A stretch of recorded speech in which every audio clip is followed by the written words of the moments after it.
Know if you can see and hear me okay. This is going to be a group energy healing where I heal 136 people in 11 different countries. Well, actually, all different countries because somebody didn't tell me ahead of time that they were traveling. So I think it's 112. I'm sorry, 136 people in 12 different countries, which is cool. And the theme is actually 2 themes today. So that's exciting. I added an extra theme. So, and you know, I always say it, and I don't like that it sounds like a sales stick, but it's just the truth that I can't exactly predict what's going to be in each set. And so now and then there are like insanely cool things that are not at all indicated by the theme. And so I always encourage people, if you need to not do them all, do all the sets. Well, ideally just do all the sets if you can afford it. And if that works for you, if you think that's cool, that way you don't miss any cool stuff. But if you, for some reason, want to just dabble and do one set here and there, use your intuition. Don't only go by the theme just because there's stuff that is not predicted. And today is proof of that. So in addition to strong boundaries, the extra theme for today is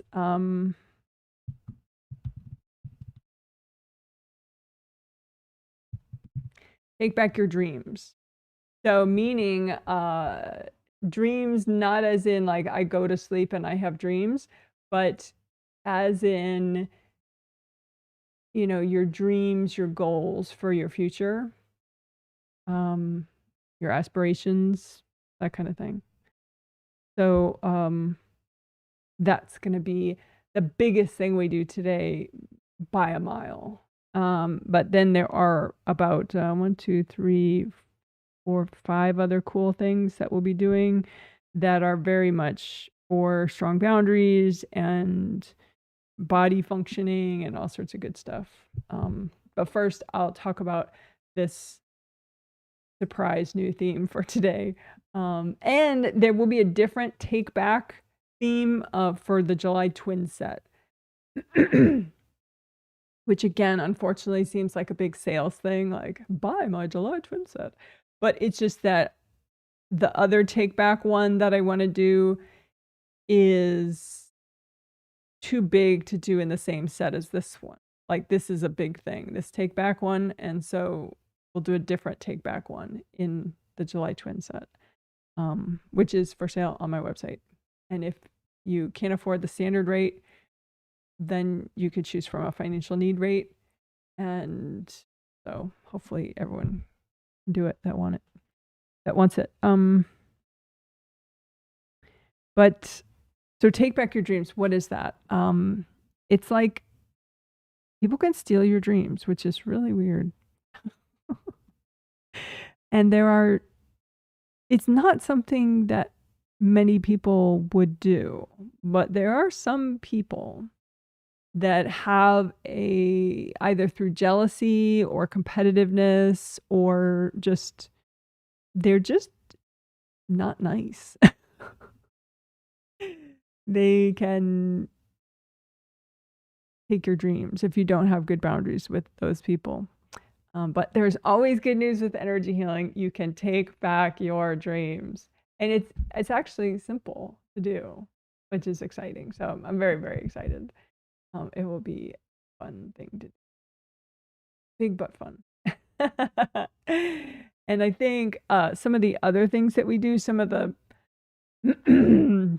sort of junior techniques that we do today will help you adjust to that big good thing that is taking back your dreams.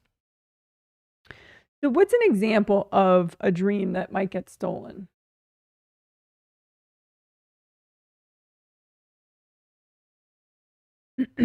Well, say you have a certain workout goal that you make for yourself, right? And you really feel strongly about it. And you either start working on it and then you stop, or you never start. Sometimes, you know, you could just have internal procrastination and self-esteem and blah, blah, blah issues. But you could also have somebody in your life that just like snatches it out of your aura, so that it's like sort of a distant memory. Like, yeah, I wanted to do that. And if you have self-esteem issues, when you feel like, oh, it's gone now, like I'm not about to do it, you might then beat yourself up and be like, I'm such a loser, blah, blah, blah, blah, blah.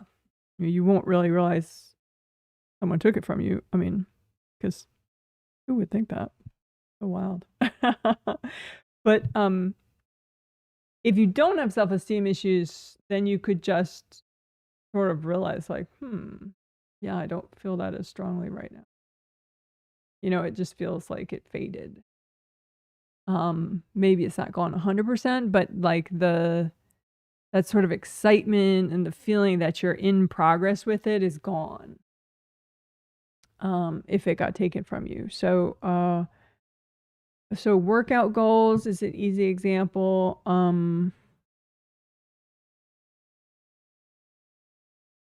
Maybe you have some earning goals that got taken from you. Some goals as far as like hobbies or career stuff can get taken from you. Anything really. So it I'll explain the specifics right before we do it. But like I said, it's easy. And I don't think the before and after, we'll see what the before and after is like for people. I think it's more like you just feel a little bit restored. I don't think it's like a before and after of like euphoria now, like, oh my gosh, I have all my goals. But who knows, you know, it could be different people are going to experience it differently. Some people might feel no different, but then they're more likely to start working on those goals again because they're not like gone. Where some people might feel like more peace, like, because if you lose something that's important to you, you know, you kind of can feel a loss, you know, in a little bit of like an emptiness, you know. So I think it might feel like, but anyway, I don't want to get into how much of it would, but I just want to give people, I don't want to build it up like it feels amazing to get your goals back, because it might just feel more subtle. But the point is, with your goals back and not stolen from you, then you're much more likely to work on them and make progress. And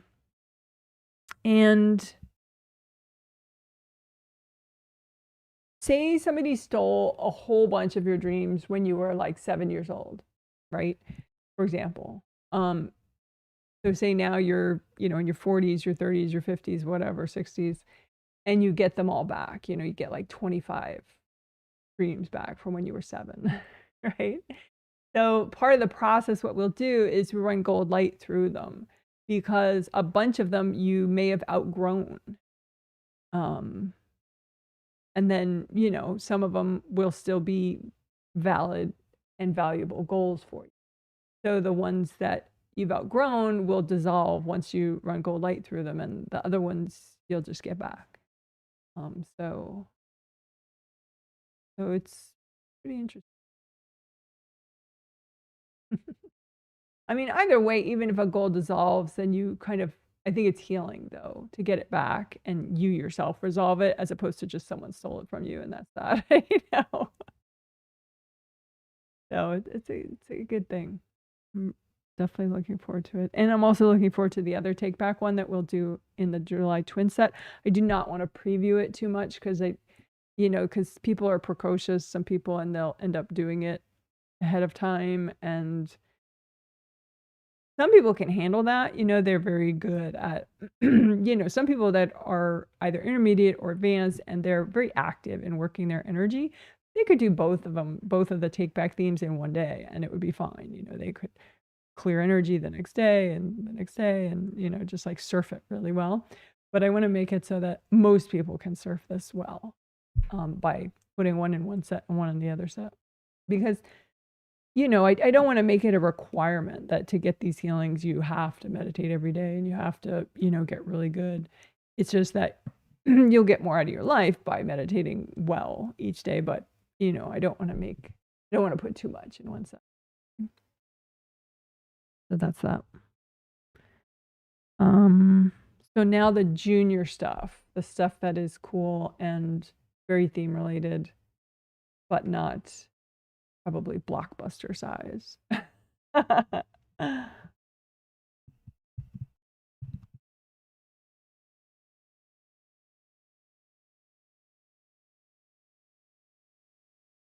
So also today, we'll be doing 1, 2, 3, 4, 5 other things.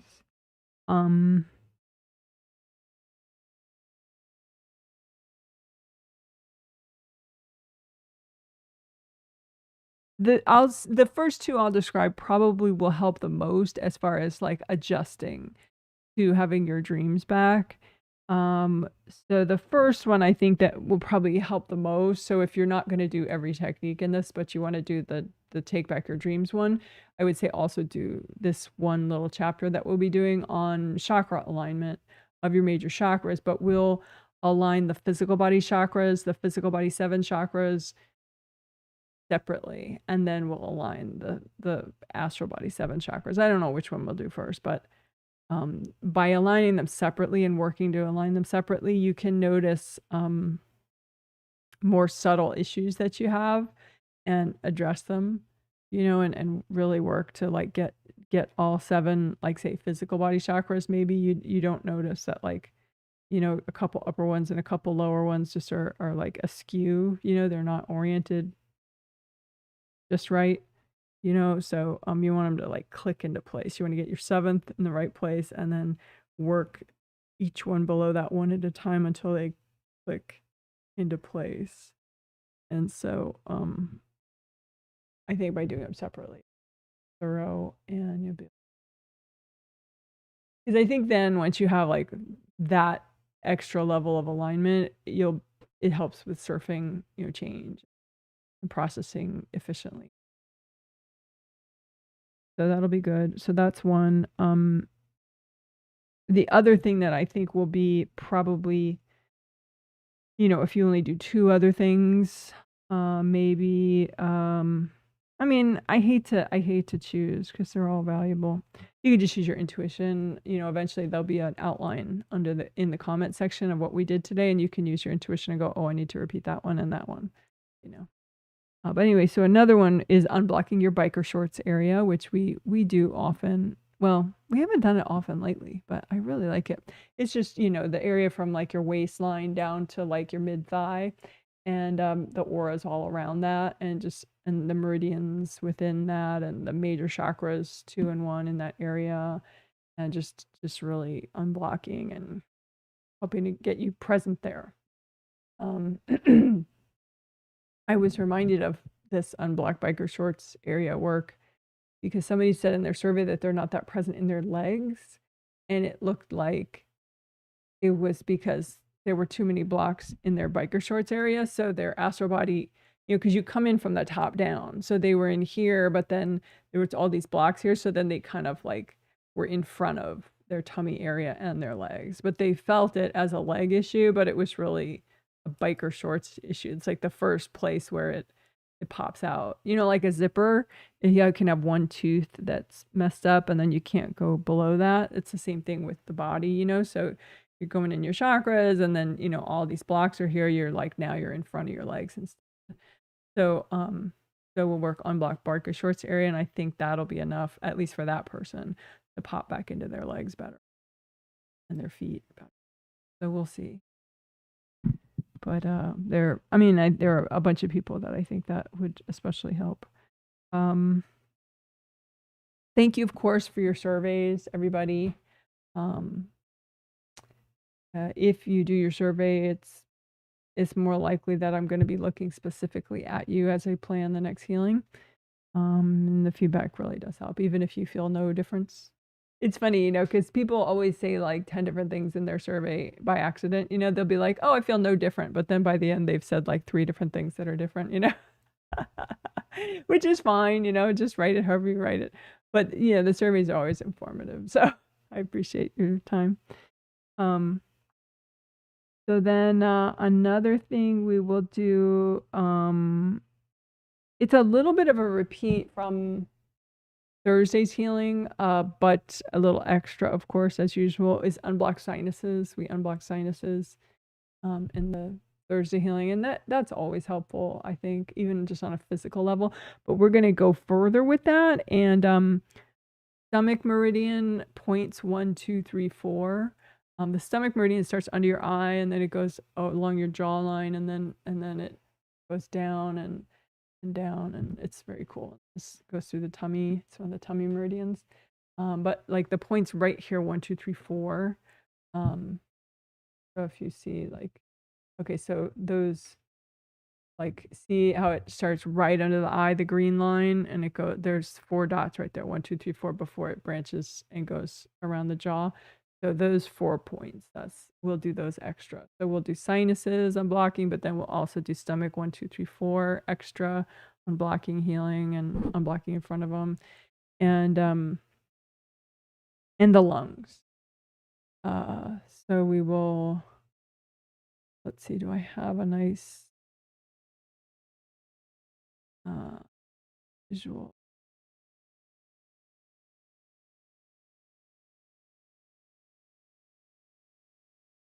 Yeah. Okay, there.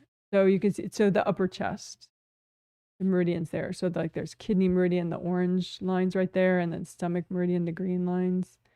And stomach meridian, it like goes like right along the clavicle here. Like it goes down the throat and then along the clavicle before it goes down through the nipples. Well, underneath the nipples, technically. So anyway, we'll do that. So we'll do sinuses, stomach meridian 1 through 4 especially, and then chest area, lungs, unblocking the lungs, so all that. So that should be really nice. I'm looking. So that chapter will be like called sinuses, lungs, chest, unblocking. Yay for that. And then one thing we'll do that is a bit novel, maybe not like earth-shattering, but I think it will be actually pretty effective, is okay, so your GV meridian, that's the one that starts in the midline, well, starts in the crotch, goes up the midline of the back and hooks around the head, ends in the roof of the mouth, right? So like your mohawk area, that's around the GV meridian. So there's an aura, you know, that's just to nurture and support that GV meridian, one of your Wei Qi auras, right? One of your 15 Wei Qi auras, you know, gold flowy force field is just for that meridian, the GV meridian, that helps to manage all your yang meridians, like take charge, self-assertiveness. So I was noticing that people had a extra amount of blocks, like in the top part of their GV meridian Wei Qi aura. So it's kind of very specific. But it seemed like a lot of people have very significant blocks there. So, and it was preventing them from bringing in new energy well, you know, in through their head and through their shoulders.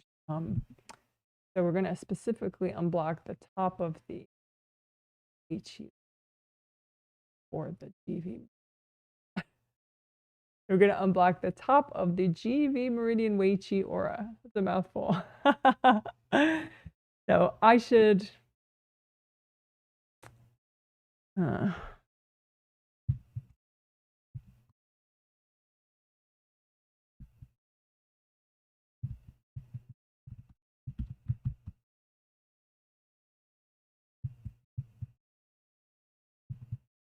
Okay, so I will hopefully find that and make it its own chapter. And then the last thing that I know we're gonna do is something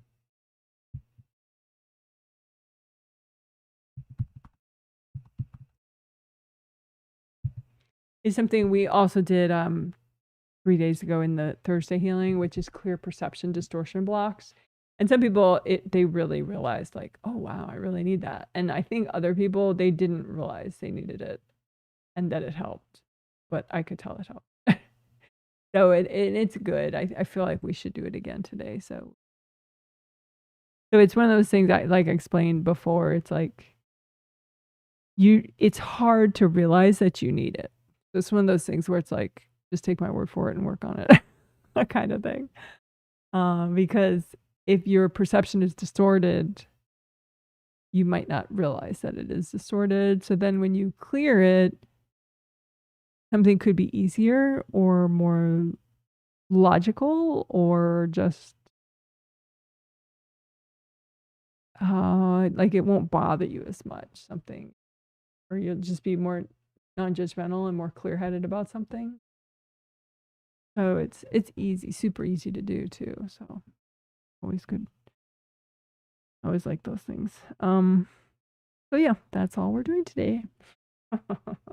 That's all. So I'm gonna look at chat comments.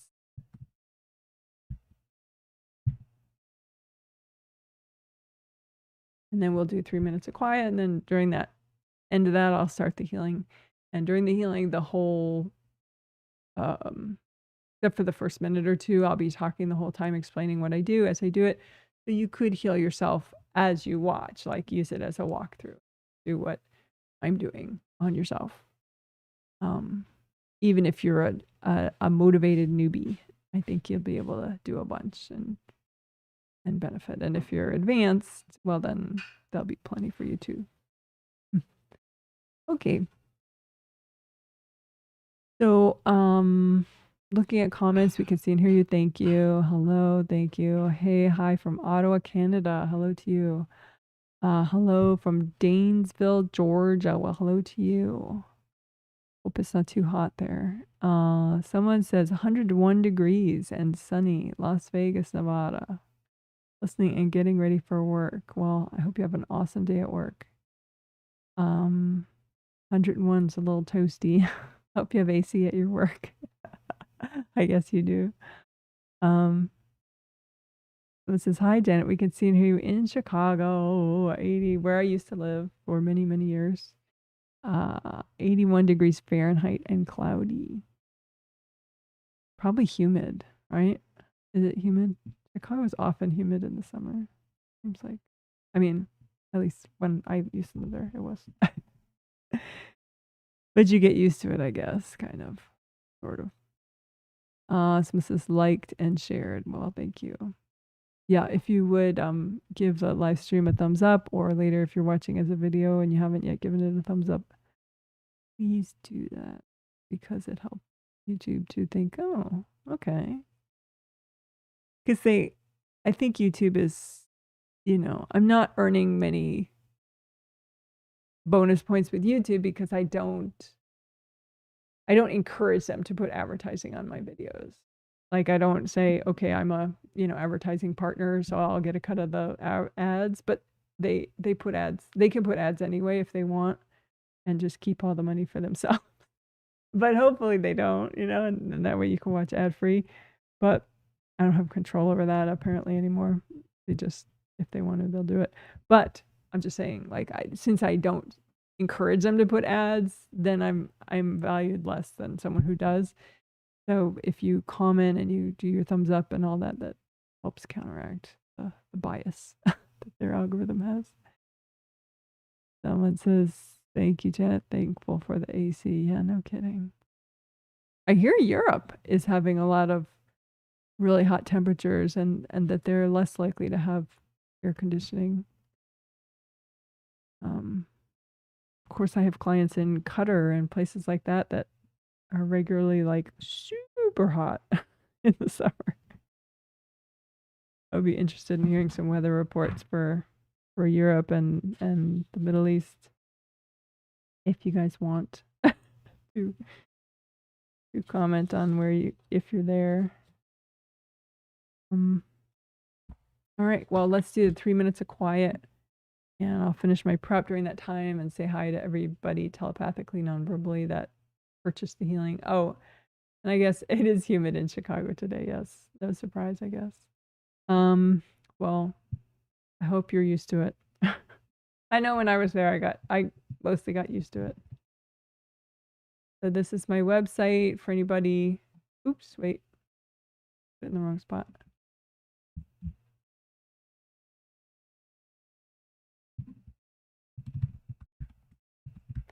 That's my website for anybody who needs to know.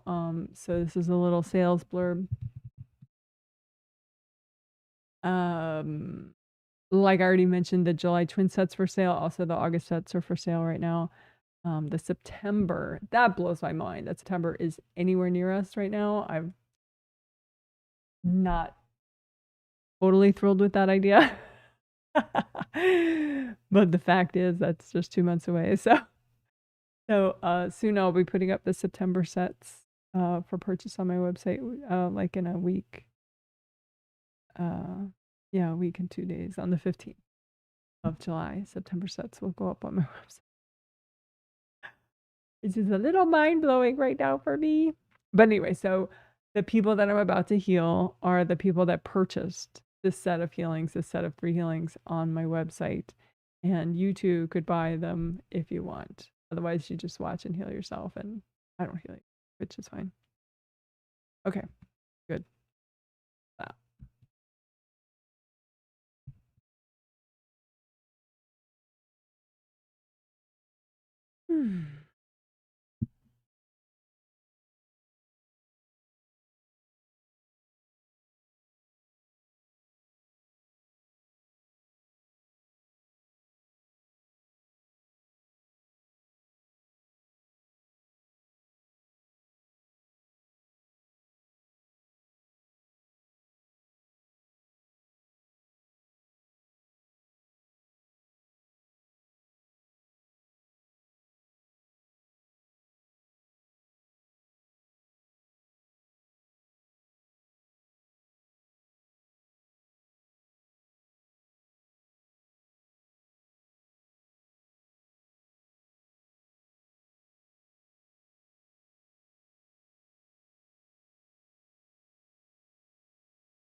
Okay, thanks for waiting.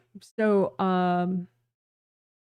your hand chakras and your fingertip chakras, use those a lot in healings. And so you have a big hand chakra in the palm of each hand, round opening in the front, round opening in the back. And you have fingertip chakras, one in each fingertip. And they generate energy. All chakras generate energy. You can set those chakras, the hand chakra and the fingertip chakras, to a metallic gold color like this glitter. And just do that with your intention. You don't have to be able to see energy to do that. So with your thought, set it to gold. And then as it spins, that's the color of energy it's going to generate. So why do you care? It's not just that gold is pretty. It's not at all that gold is pretty, although it is. But it's an energy thing. Gold is fast moving, but not too fast. Like silver, white, those would be too fast. So it'd be a lot harder for you to be fully present if you use those vibrations. So rainbow colors are great colors for like your chakras and aura layers and all that. And then gold light for healing and unblocking and repairing. And gold light just for those hand and fingertip generating. So that's the energy you can use as a healer. Right? So then just have a copy out in front of you of what you're wanting to heal and wash through all your auras with gold. And you can use gold light from one hand to clean out the other hand.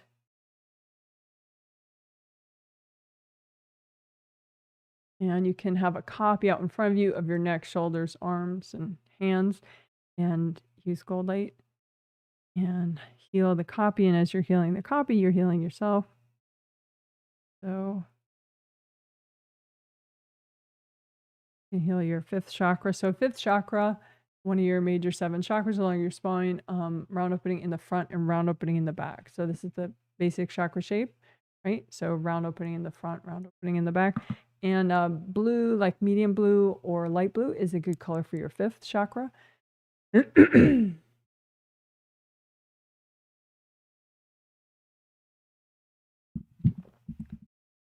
you can just imagine your throat chakra and unblock it. Use gold light from your hands and melt any blocked energy in the front or the back.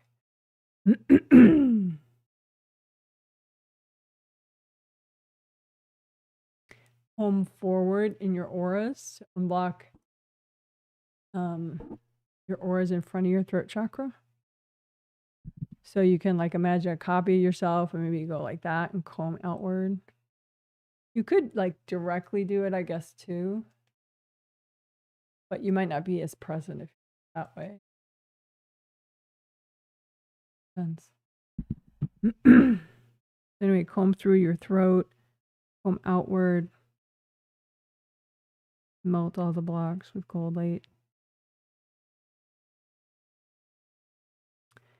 So your neck, obviously fifth chakra is a big part of your neck. You can just do all around your neck too, and just any hard.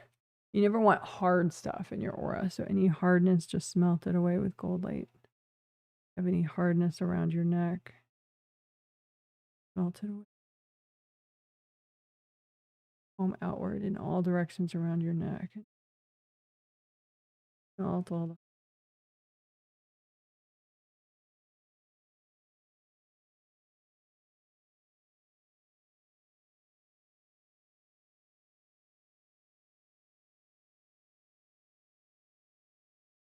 And your shoulders. So energy from your upper chakras goes into those 4th, 5th, 6th, 7th aura layers, but an extra amount of that energy from your 4th chakra, 5th, 6th, and 7th chakras, 7th is in the top of your head, goes down your neck, down your shoulders, down your arms, and your hands. So you can unblock that route, neck, shoulders, arms, hands. Gold light to unblock.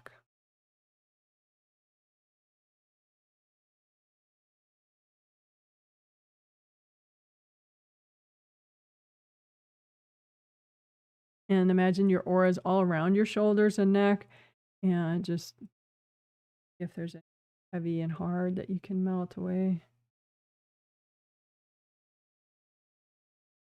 Again, flowy auras, that's strong. So strong boundaries would be flow. If you have anything hard, that's going to weaken. It's a lot weaker and it tears much more.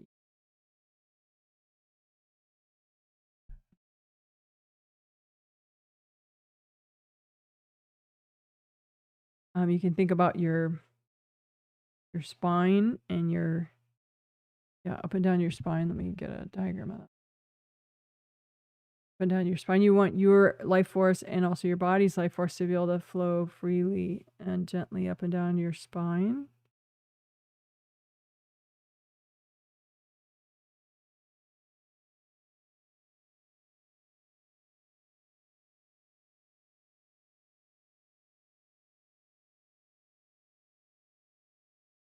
All right, cool. Cool beans. I guess we'll do a little more around the elbows.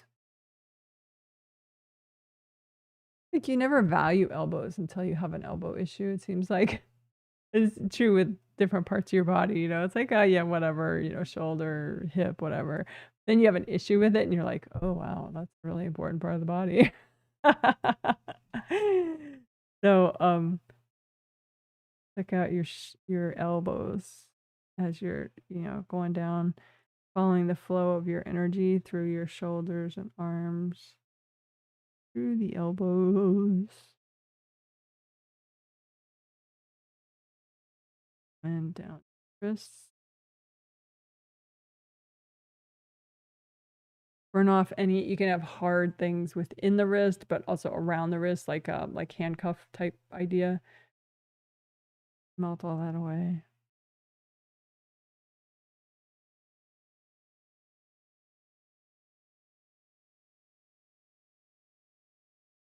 And then your hands, you could do direct like that if you want, or one of your hands, and get each finger happy and flowing so you can be present there.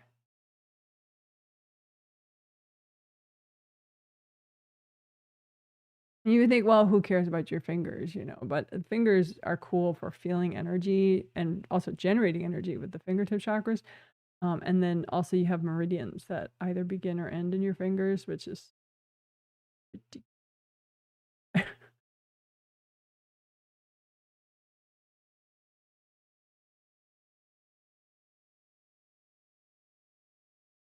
Oh, right, good enough. A little variety pack.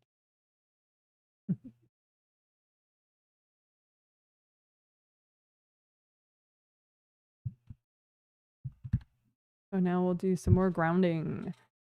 So your grounding is your connection to the core of the earth. You have two, one for your physical body energy system, one for your astral body energy. Your astral body is you. You are not your physical body, but they both need to be. So make them big and wide as all your auras. If you were to stretch out your arms, it'd be as wide as like where your wrist is. So just make them both red or orange or yellow, whichever gives you the biggest downward flow. And then you can make a copy out in front of you of both your groundings. And you can imagine them separately if you want, one here, and just kind of comb through them separately and notice them, see if there's any difference that you notice. But you can also put the images of them together, because if you're present, they're pretty much in the same space anyway. And you could unblock them that way. So just use gold light from your hands and melt away any hardness in your groundings.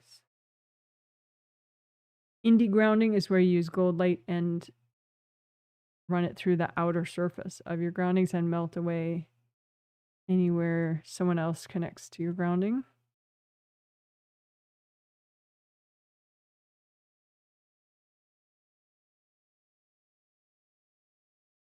Because their grounding will work better if they're just going straight down, and yours works better if yours goes straight down with nobody plugging into it. You could have hard objects stuck in your groundings.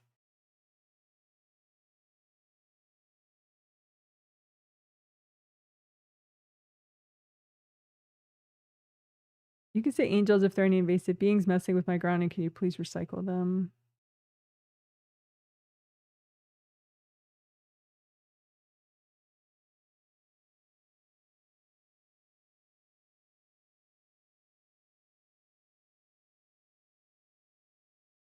All right, good job.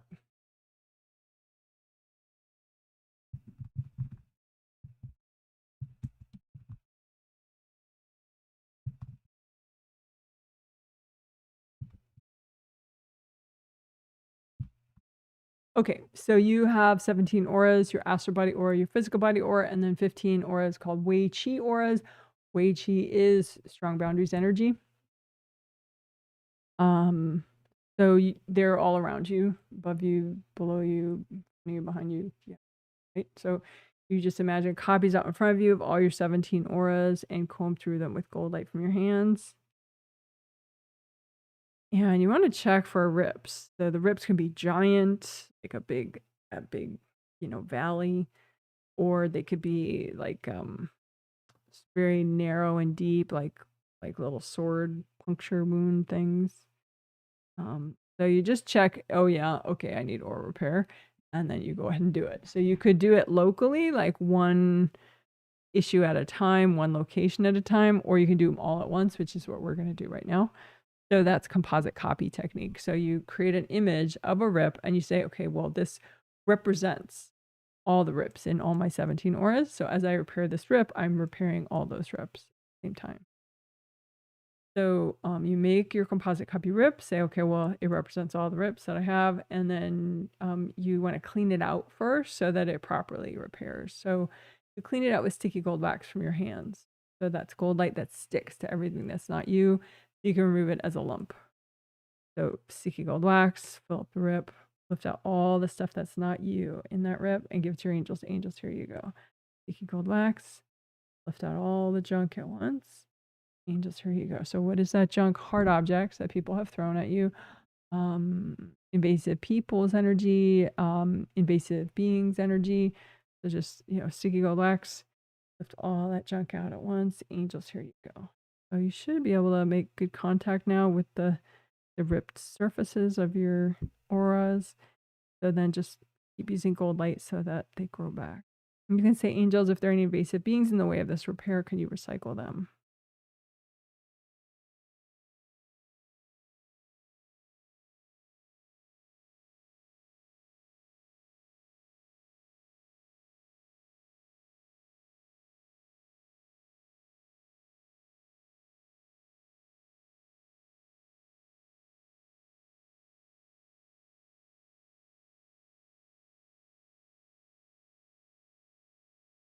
Maybe you have some leftover hard objects. Just grab those, give them to your angels. Angels, here you go.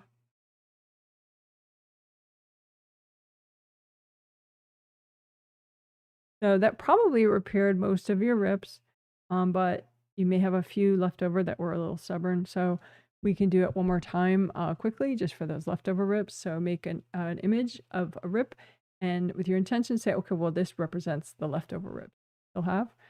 And then do the same thing. Sticky gold wax, lift out all that junk. Angels, here you go. Sticky gold wax, all the junk. Angels, here you go. Angels, if there are any invasive beings in the way of this repair, can you recycle them? And use gold light, get it as deep as you can. Let all the back.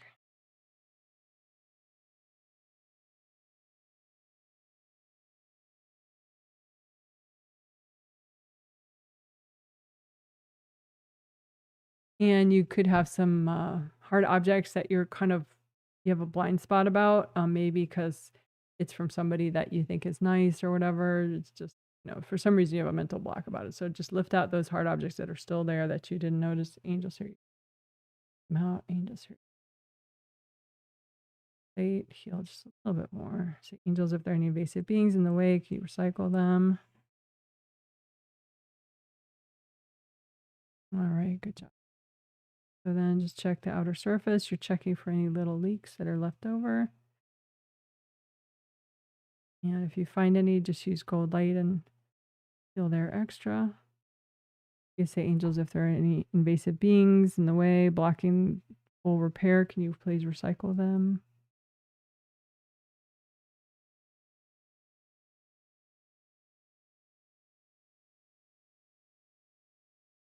All right, and you can redo your gold buffer zones. Those are big gold flowy force fields that you can create and attach to the edge of your astral body aura and your physical body aura.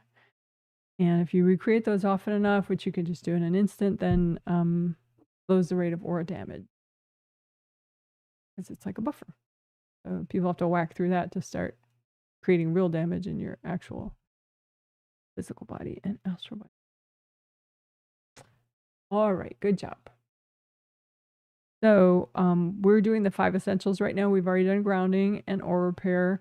So we have the other 3, which is creative ring repair, chakra repair, and then back here stuff, base of skull points, good karma windows. Let's keep going with creative ring repair. Repair and unblocking. Okay, so creative rings 1, 2, 3. You have 3 above your head, above your astral body head. Technically, they come and go with you as a spirit. They're part of your astral body energy system. So make a copy out in front of you of those 3 gold rings, and you want to melt any energy blocks around them, melt cords going into them.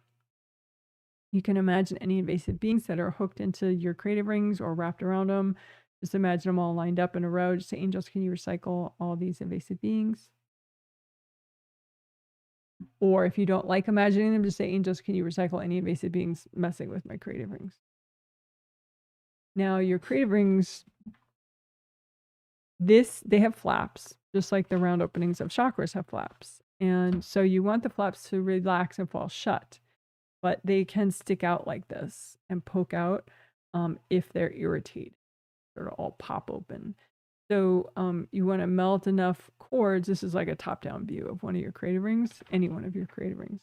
So you want to keep melting cords and unblocking so that those flaps can relax and fall shut. And again, repair damage. So you can, the damage to the creative rings could look like cracks or missing chunks.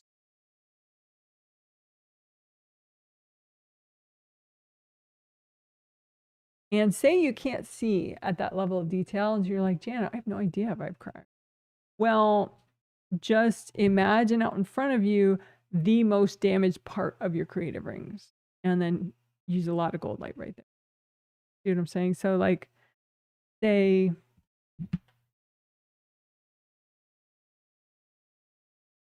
I'm going to draw them blue just because I don't have a gold marker.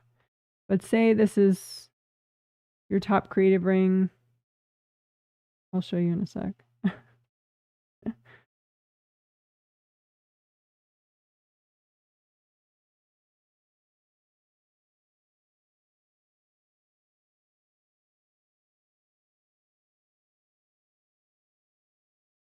So say you don't know where there's any damage, but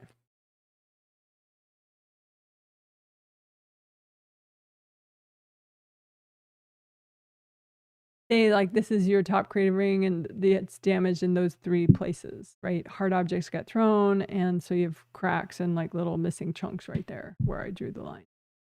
So you just imagine like, okay, well, I'm going to repair the most damaged part first, you know? And so you remove the hard object. The angels, can you recycle any invasive beings messing with my rings at all? Which will clean out that area, and then just keep using gold light till it grows back. And then be like, okay, fine. So then now I'm going to do the next couple damaged places of my creative rings. And just imagine the hard objects, lift them out, give them to your angels. Angels, here you go. Angels, if there are any invasive beings, can you recycle them? And just imagine, you know, the cracks and just use so much gold light that they fill back in, grow back. Right? So seeing is not essential even for something like that.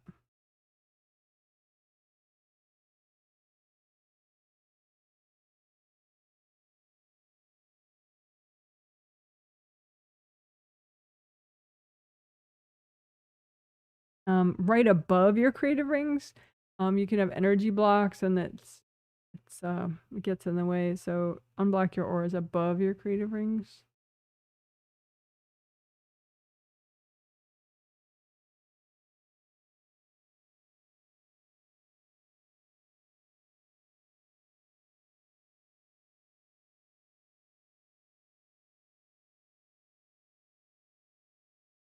All right, good job.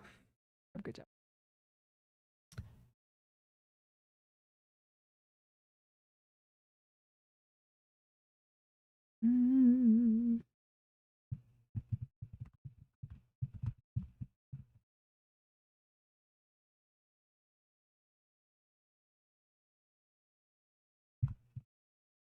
Okay, so we're going to repair and unblock all major and minor chakras at the same time. And then we'll just single out the worst ones. Worst just meaning most damaged or still most blocked. And we'll do those extra. So, but first let's do all of them at once. This is the basic chakra shape for all of them. It's a round cylinder, open cylinder. Round cylinder is redundant. Anyway, I make an image of chakra out in front of you. Say with your intention, okay, this represents all my gosh darn chakras. And then use cold light for your hands and wash it out. Again, you have flaps around the round openings, right? So you don't want them irritated and stuck open like that, because if they are, then it's like a cording festival and everybody can cord you much more easily. So life is hard enough. You don't want that.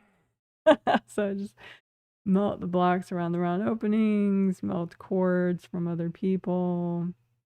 There can be cords from invasive beings, but just get those invasive beings recycled. So angels, can you recycle any invasive beings screwing with my chakras?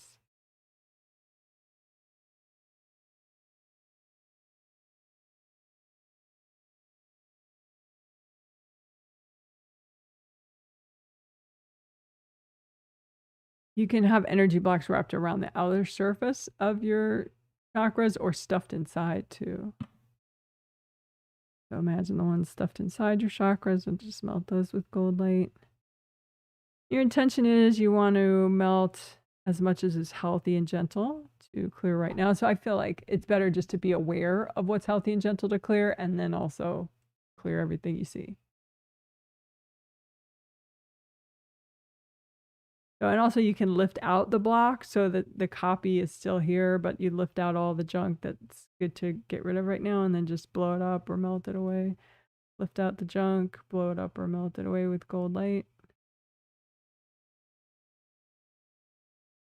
Out the junk.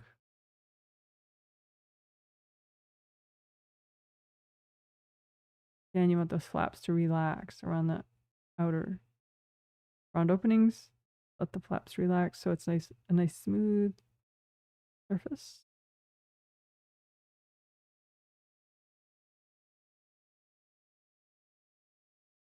All right, good enough.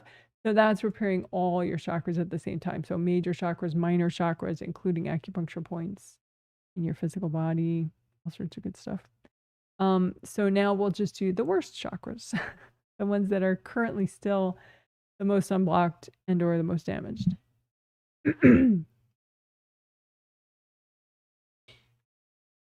So imagine a composite copy of just the worst chakras at this time that you have.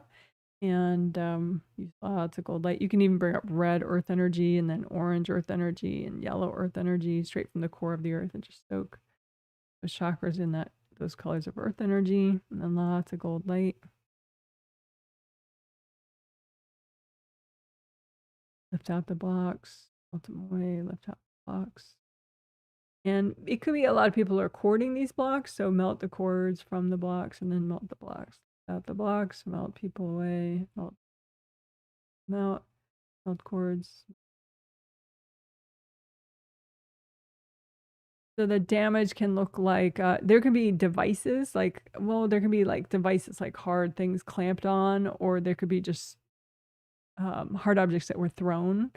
So they look like little knife blades or ears or something. You can lift out all that junk. Give it to your angels. Angels, here you go. So lift out the hard devices or objects. Angels, here you go. Lift out that junk. Angels, here you go. A little extra repair.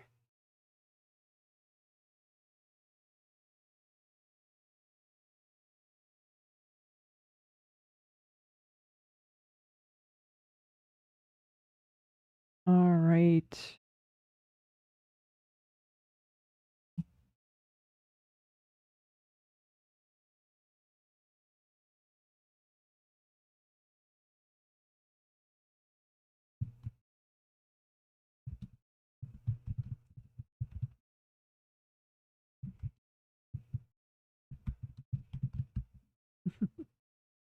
Okay, so let's do good karma windows, base of skull points, and again, your neck.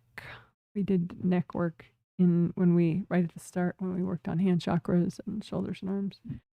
We'll do the neck again. Why not? So, good karma windows. That's like a triple frame window. It's a place back here in your astral body aura, and there's these triple frame windows, and they can get bashed up and yucky. And if they're bashed up and yucky, then energy that's not you can get through them. If they're not bashed up and yucky, they're nice and repaired and flowy, and just you're there, then it's a really nice, supportive, extra strengthening area. And you can bring in positive change energy there and good karma energy there. And so what do those triple frame windows look like? So that's what I mean by a triple frame window. That little concentric squares.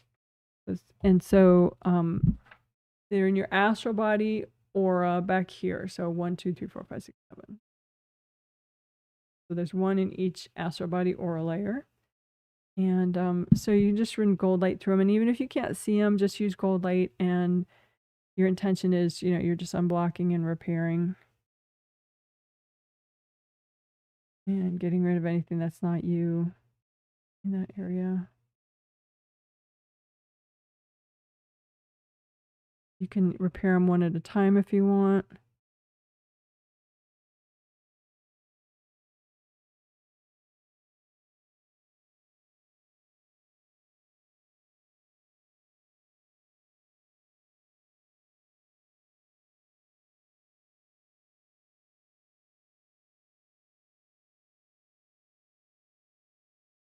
Base of skull points.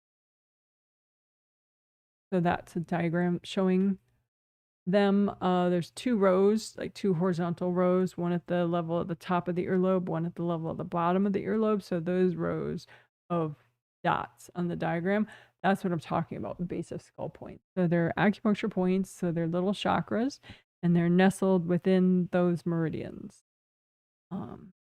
So they're oriented this way because those particular meridians right there, they go up and down, right? So the chakra like fits in there, and the job of it is to keep the energy flowing within the meridian, right? And red is a good energy color for any body meridian. So use gold light, and particularly if there's like, you notice it's like black or white or compressed there, just use extra gold light. You could even bring up red earth energy and make it extra grounding for your base of skull area, like red earth energy straight from the core of the earth. Base of skull area and all.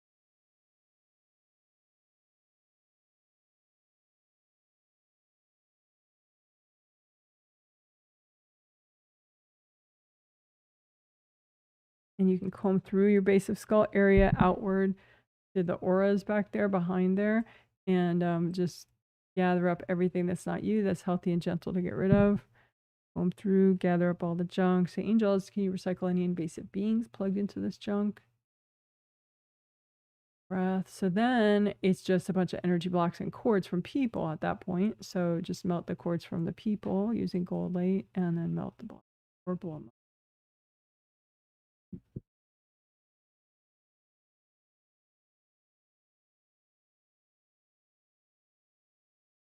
So again, comb through your base of skull points, drag out all the junk that's healthy and gentle to get rid of. Angels, can you recycle any invasive beings? Lots of gold light.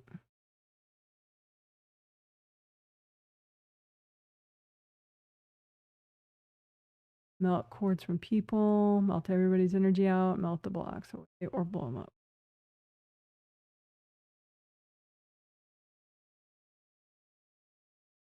So the neck, in the auras around the neck, like between where the neck meets the shoulders, you can imagine that like a V, that the V area right there going outward that I'm showing you, you can unblock your auras extra right there.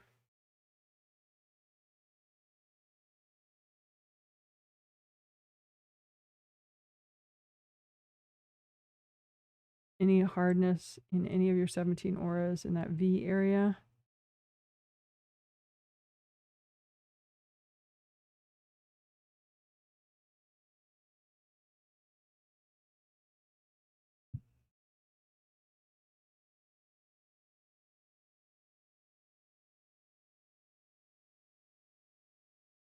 We're doing the V area. The V area of the auras around the neck.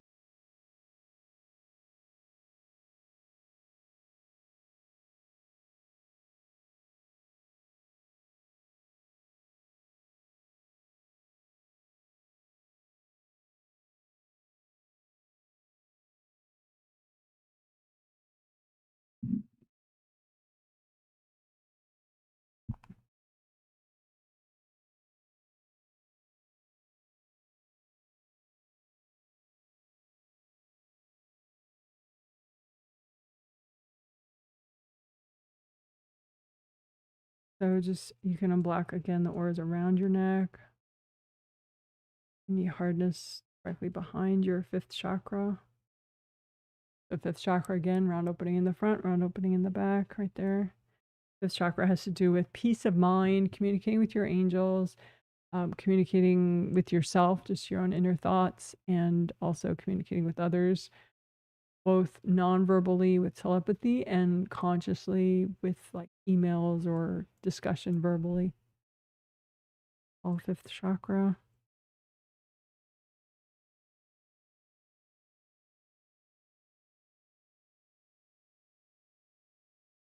It could be that you have some political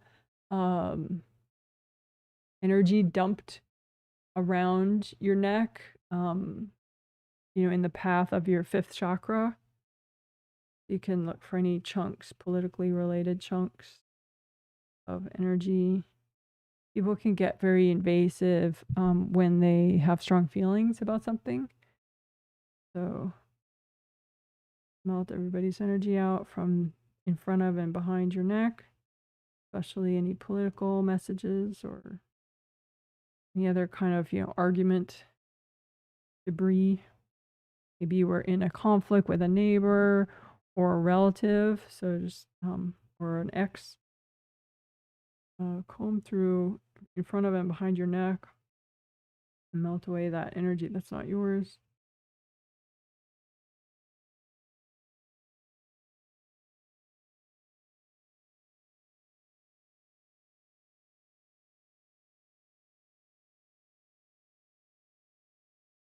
All right, good job, good job, good job.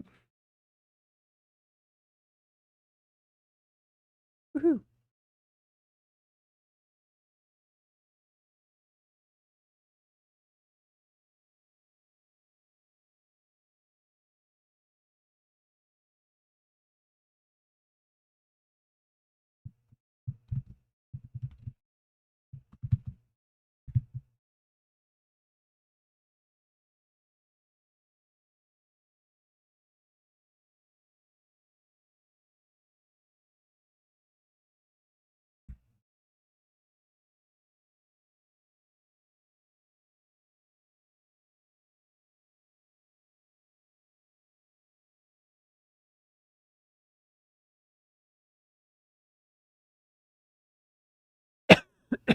Excuse me. Okay, so Take Back Your Dreams is something that I said that we would be doing. It's a big thing that we're doing today, and it was sort of a surprise to me. The angels taught it to me, and they're like, "Oh yeah, you're gonna do it. Why not do it, you know, on Sunday?" So I didn't know 2 months ago when I figured out the theme for this month. That's why it sort of a surprise. But anyway, so Take Back Your Dreams. What does that mean? I'm gonna briefly review that. Although I already said it earlier before the healing, and I'm going to talk about what it looks like, what it might look like, energy wise, to sort of help you with visualizing. Potentially that might be of interest to you. You don't have to be able to see energy to do this. But anyway, so healing your dreams. People can do that. Some people are mean. Mean is kind of a judgment. It sounds like you're stuck in your 4th when you say that a little bit. So, you know, some people just have a malevolent intention. They're destructive. Like it can be even a parent that is that way sometimes because maybe their dreams were crushed when they were growing up. And so they just, when they're around some little kid with all these hopes and dreams, it triggers too much pain for them. And so subconsciously they do the same thing to their kid.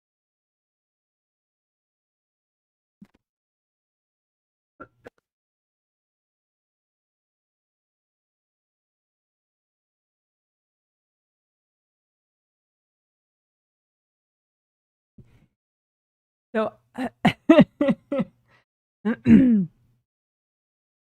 call that kind of parent a guppy parent. Like guppies are little fish and they're really pretty. They have the males have these really nice pretty tails, but they they generally eat their young. Like literally eat their babies.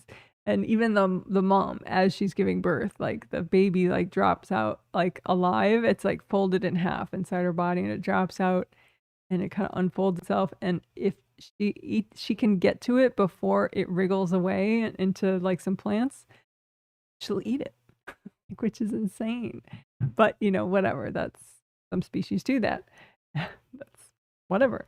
But and so some parents are like that, you know, and they have a very destructive impulse towards their own children.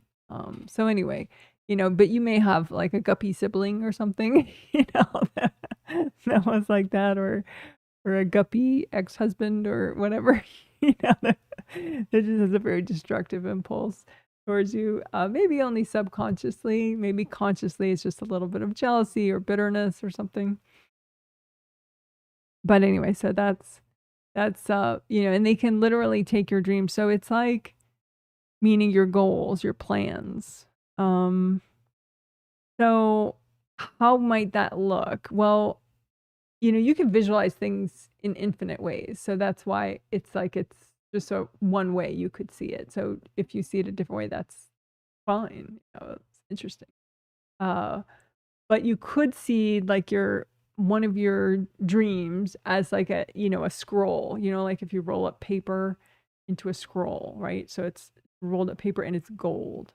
So you could see one of your dreams like that, like a scroll, a gold scroll, right?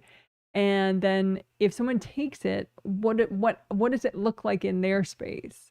Well, the gold scroll is there, but a lot of times you can see it as a black box around the gold scroll. So it just looks like a black box, but inside the black box is your gold scroll. But so they steal a bunch of your dreams, or maybe just one, and they pack them up in little boxes. So if they stole 8 of your dreams, they stole 8 of your gold scrolls, and they have them in 8 black boxes in their space somewhere. And so, but again, if you see them as flowers, if you see them as something else, very cool, very interesting. There's nothing wrong with that. That's fine. But anyway, so you can just take back your dreams. And so how do you do that? You don't go to them. It's like, you know how we call back our energy with like a gold magnet, like a 3D gold object, and you use it like a magnet and call back your energy from wherever maybe you left it somewhere, or maybe somebody took it. You just can call it back and then wash it off with lots of gold light and then take it back, right? So it's the same idea.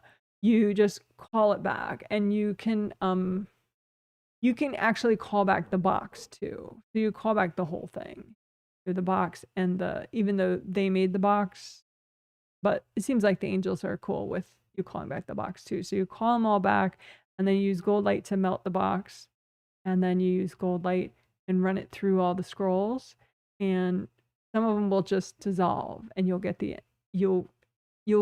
energy, but you don't get that dream anymore because you outgrew it, and so it doesn't work for you anymore. So it just kind of, you know, it's all gone, right? But sometimes it still does work for you. It's still a nice goal for you, and so you get the scroll back. You know, you get this gold scroll back, and you still have your plan, basically. So that's the idea. That's how you take them back.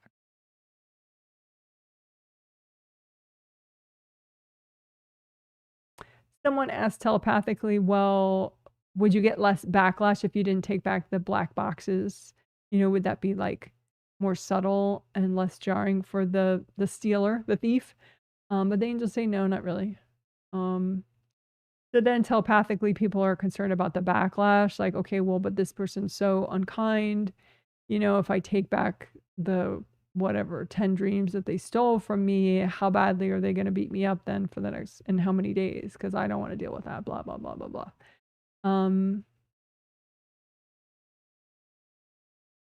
But I think that's why the angels put this in the strong boundaries set, because from what I can hear, there's like, well, to take back your dreams is strengthening.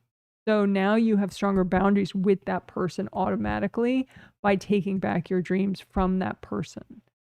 So you are more whole, and therefore it's like having more volume of your energy. It's the same thing. It just kind of puffs you out. And so you have this, you know, force, you're stronger. Your force field's much stronger. Because like a lot of times when I see people that don't have strong boundaries, it's like they implode so easily. It's like a can that you could crush super easily, you know, with your hand. And so all it takes is a little bit for someone to push on that, and they crumple, and the person, the external force comes in, right? And so anything we can do to make you stronger, you know, helps the strong boundary stuff. So from what I can hear, they're like, okay, say somebody very invasive has 20 of your dreams. You're stronger if you take 10 of those back than if you don't take any back. You're even stronger if you take all of them back, all 20 back. So then if they are motivated to do backlash, which they're doing anyway to you on a regular basis, then it can make less impact than it would have otherwise. So hope that makes sense.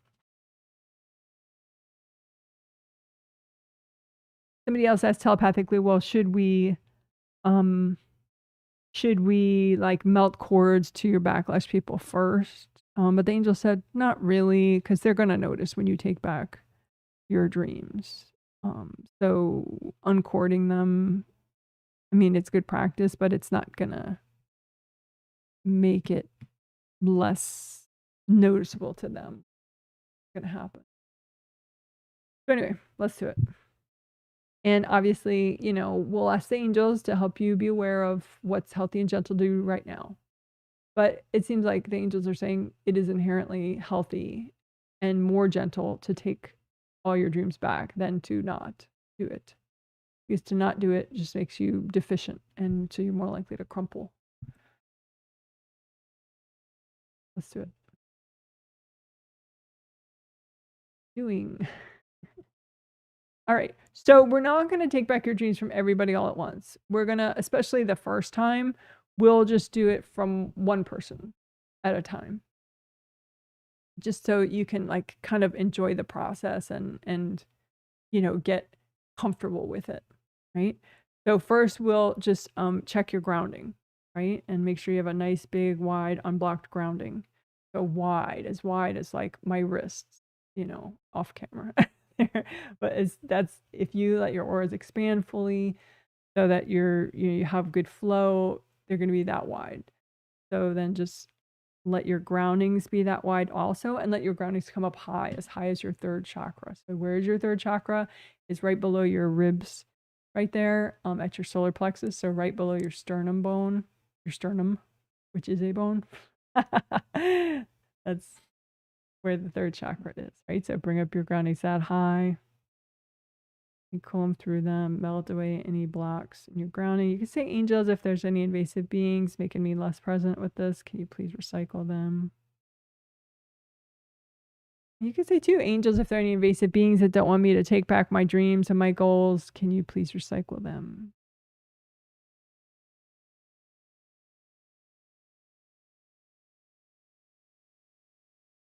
Deep breath. Okay, so pick one person. And it doesn't have to be a person that, you know, you're most intimidated by. It could be like a junior invasive person if you want. But just get a sense of one person, you know, maybe it's a sibling or an ex or a former friend or former boss or whatever. And just see, okay, did that person take any of your dreams?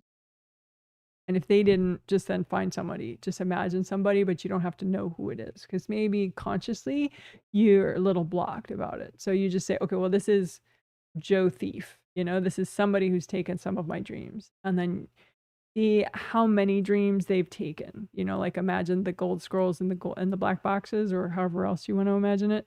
And just notice total how many. Just imagine them all stacked up so you can count them nicely. Get an interesting counter, but like, okay, well, that person's this many. And the counting is optional. I just think, but you do count with your intuition. And then, so the idea is you call back the boxes and the scrolls. So you're not just imagining them, you literally call them back to you. So you can make a big gold area and just call them into that area, right? So call back your dreams in the boxes, and then just the angels, if there are any invasive beings hooked into this junk, can you please recycle them?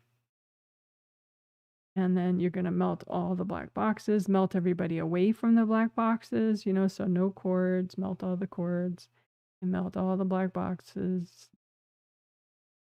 And then keep running gold light through the scrolls. Again, these are your dreams, your goals. And run gold light through all of them. And some of them, like I said, you have outgrown already, so those will just dissolve and you'll get back the energy. And others of them, they still work for you, and you don't have to know what they are specifically, but you may get a sense of like, oh, that was that project I cared about, or oh yeah, that's that hobby I wanted to do, or oh yeah, that's that, health goal that I had. Anyway, just run gold light through all of it, and just the ones that stay, they don't dissolve fully. Just, if they're ready, you'll just get them back in your energy field, and you don't have to worry about what chakra they go into or what part of your auras they go into. So good job. Check your grounding again. Wiggle your toes, wiggle your butt. We can actually pair this with some biker shorts work. So let's do that. And then we'll again do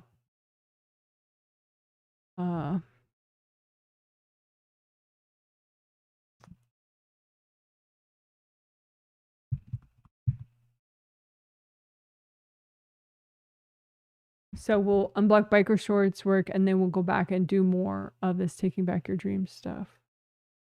I feel like the biker shorts work will help balance you.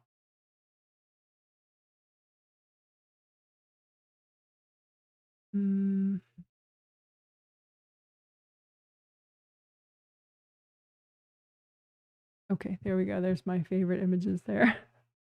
So, and again, these are, A, they're models, and B, they're airbrushed. So if your butt doesn't look that great, forgive yourself for now. Anyway, that shows your biker shorts area. And the auras around it are included in your biker shorts area. So just use gold light and unblock that area in both your astral body and your physical body. Use gold light, gold fire, gold water, gold sandstorm, whatever you like. And just get everybody out of there just for you. Melt cords. There could be people that you slept with 20 years ago that have a cord going into that area, or some of their energy in that area. Just wash everybody out.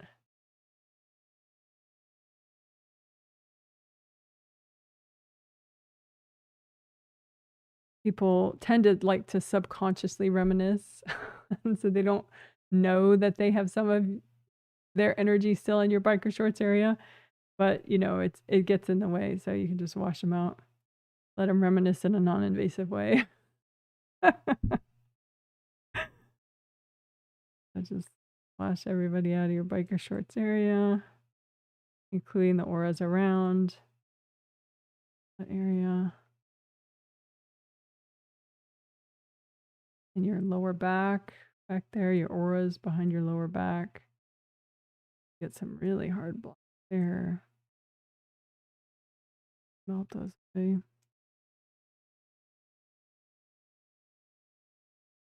All right, so we may do more of that today, we'll see, but that's unblocking your biker shorts area just as a complement to the Take Back Your Dreams work. Go back to the Taking Back Your Dreams work.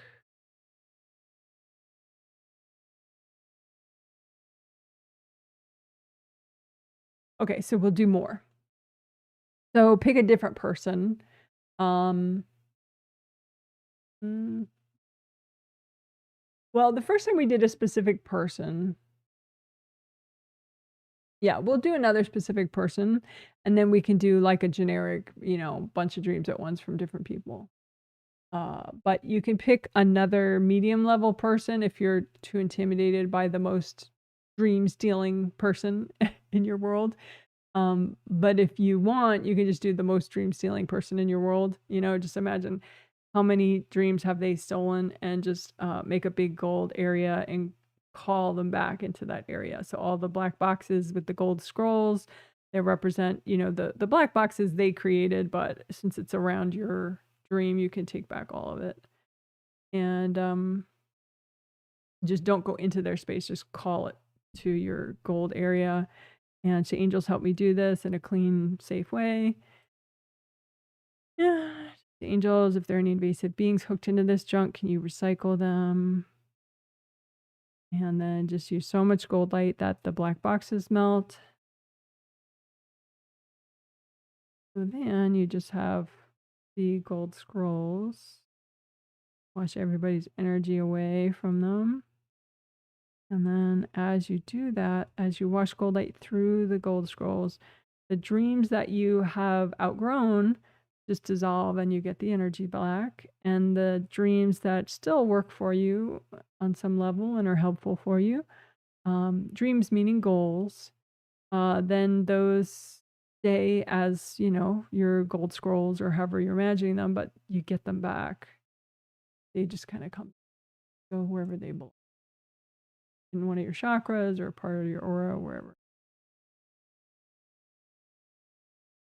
So, and if you have anything left over in front of you, just wrap it up in gold light and give it to your angels. Angels here.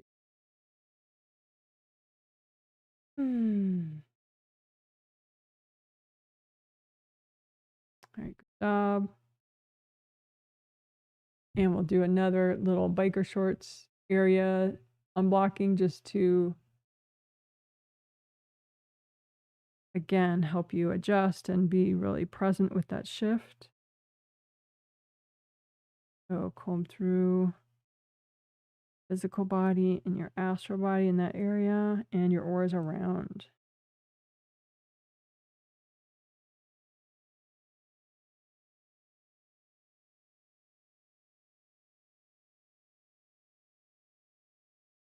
Okay, and now we'll go back and we will do one that is like generic. So it's dreams that it's from various people. So you don't have to do just one person at a time if you don't want. So just imagine whatever dreams are healthy and gentle for you to take back right now from whoever, right? You don't have to worry, right? So just imagine, first you just imagine copies out in front of you just so you get a sense of the quantity. And if you at all doubt, you say, angels, is this too much, for me to do right now? And then, they'll remove anything that's too much. And then, so then you can just call, make a big gold area and call into that area your dreams. And the real copy that was stolen, right? The real dream that was stolen, just call it back into the gold area with the black box that was put around it. And then just the angels, can you recycle any invasive beings hooked into all this junk? And then just keep using gold light, melt people's cords out of the boxes, melt the boxes themselves. Gold light, so then no more box left, no more invasive beings, no more people's energy. And then keep running gold light through so that the scrolls that you've outgrown, goals that no longer make sense for you, just those melt away automatically. And then the ones that are left over, those still help you in some way to have these dreams and goals. So just keep running gold light through those, and then those will just go back to you wherever they belong in your space. And if you have anything left over, just wrap it up in gold light, give it to your angels. Angels, here you go.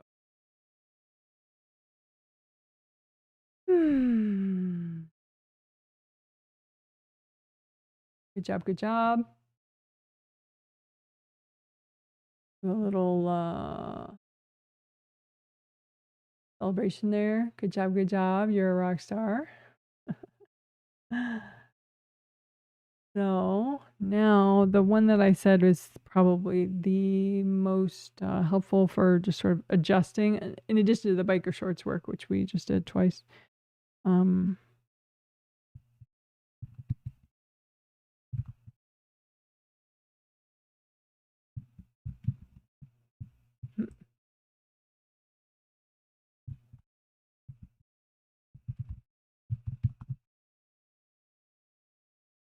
Okay, so chakra alignment is what we'll do now, but we'll do it in a more detailed way than I normally do. Normally, I just align astral and physical 7 at the same time. So your astral 7 chakras along your astral body spine, and your physical body 7 chakras along your physical body spine. So I'll just imagine, sort of a composite. So I see both at the same time and just align them. So alignment just means they click into place. They're like kind of perfectly underneath the one above it, and they sort of harmonize and work together really well. So it can be like that they rotate one way or another rather than just coming straight front to back, because they have some damage or someone threw something and it just sort of put it like at a weird angle. So let's just do physical body chakras first. So get your 7th chakra nice. Use cold light. So 7th chakra is oriented this way, and then 6, 5, 4, 3, 2, 1 are oriented this way with the round opening in the front, round opening in the back, right? But 7th is this way. So round opening right in the top of your head, and then round opening right in. So get your 7th nice, just with your intention. Use a lot of gold light. So creative rings, 7th chakra. So they're kind of oriented with each other. Creative rings, 7th chakra. Even though creative rings is part of your astral body energy system, and we're doing physical. This is still 7th chakra. Just unblock it enough. You feel like, yep, that's right in the right spot. I want it. And then 6th chakra beneath it. And gold light through that, so you feel like it clicks into place. 5th chakra, throat chakra, communications. 7th was non-judgment and vision. 6th chakra in your throat. Just so go 7, 6, 5. Let that click into place. You may need a little extra work on it. Burn off any hard objects. You say angels can recycle any evasive beings messing with the alignment of my chakras.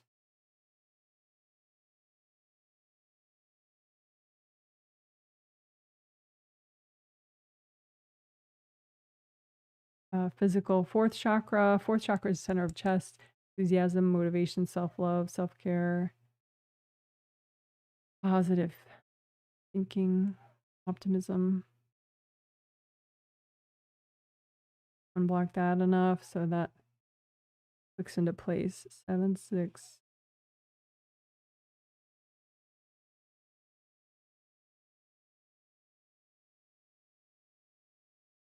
Three, 3rd chakra, right there below your sternum, has to do with taking action and also good sleep.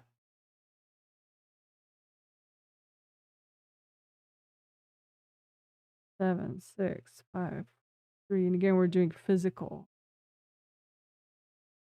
3rd. Unblock in front and behind it. 2nd chakra. And again, you might be able to do this more quickly. I'm healing a lot of people at once. You're just healing yourself. So if you do faster, that's fine. Just do some extra unblocking at the same time.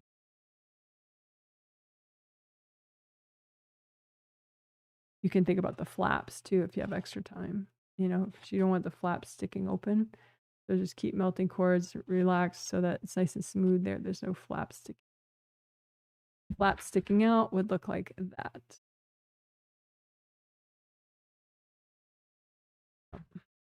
3rd chakra, so 7, 6, 5. 2, 2nd chakra is below the belly button, has to do with sexuality, emotions, emotional wellness, sensuality, like taste, temperature, and fabric, touch. So that's going to be the subject of the August healing. Second chakra. Emotional wellness, sexuality, sensuality. First chakra, the base of your spine, courage, safety, and abundance. Red is a good color for your first chakra. Black in front and behind it. Melt away those fears.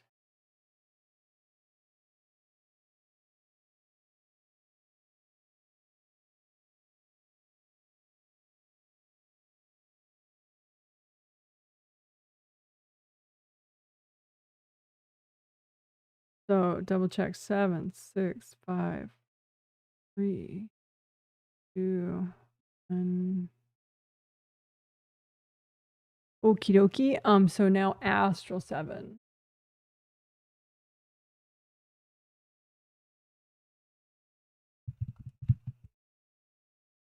Okay, so astral 7th chakra. So it's the same process. It's just the astral body 7.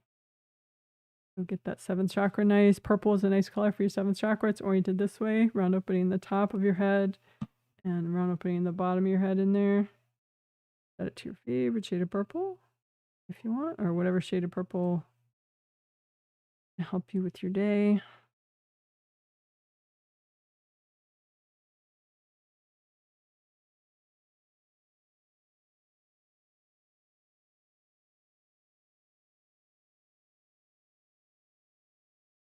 Sixth chakra behind your forehead. Vision, subconscious vision as well. Being able to see where people are coming from. See a problem clearly, see an issue without distortion, non-judgment.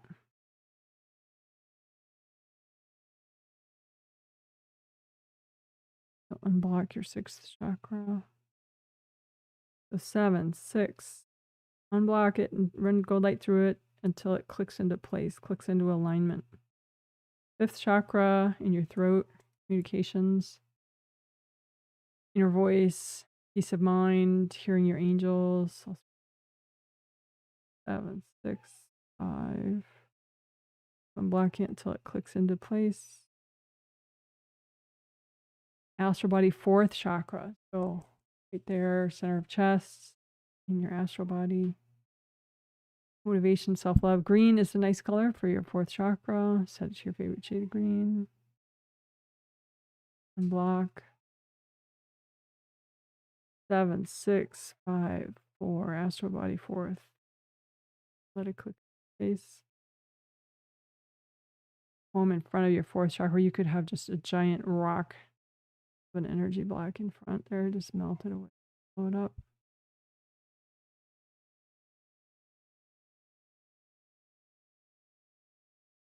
You tend to feel discouraged. You may have just giant boulder-sized blocks in front of your astral 4th or your physical 4th or both. Melt those.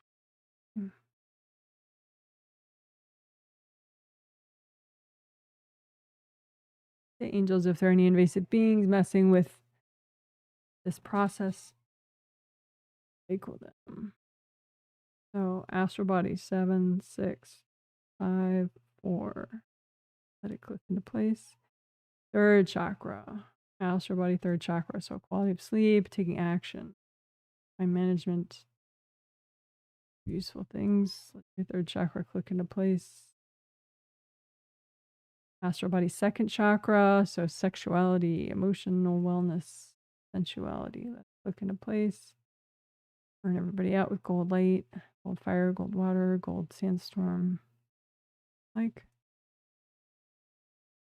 have big boulder sized junk in front of your 2nd chakra of your astral body. So just melt it all away. Maybe somebody dumped some stuff there. Just melt all that. Double check alignment. Astral body, 7th, 6th, 5, 4. 3rd chakra, 2nd chakra. Let it click into place. 1st chakra, astral body, 1st chakra. Courage, safety, abundance. Red is a nice color for your 1st chakra. Melt away energy blocks. Light there. You can bring up red earth energy. Your astral body, 1st chakra. Let it dump out whatever's not you. You could have big boulder-sized blocks in front of your astral body first chakra, just melt them all away. No extra points for holding on to other people's bullshit. Melt it away. You can have a bullshit-free existence. Go on a bullshit diet. Melt away everybody's bullshit in front of your first chakra of your astral body. So double check the alignment of your astral body chakras. 7, 6, 5, 4, 3, 2, 1. You are a freaking rock star. Celebrate with some butterflies. Woohoo! Butterflies on a beach, which probably is not going to happen very often. Yay.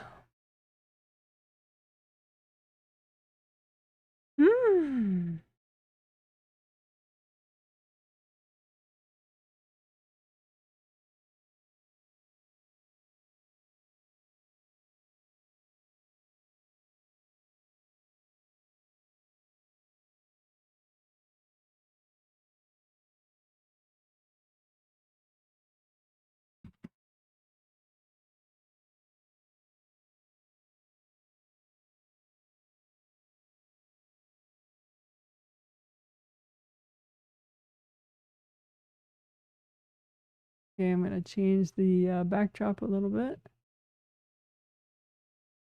Oh.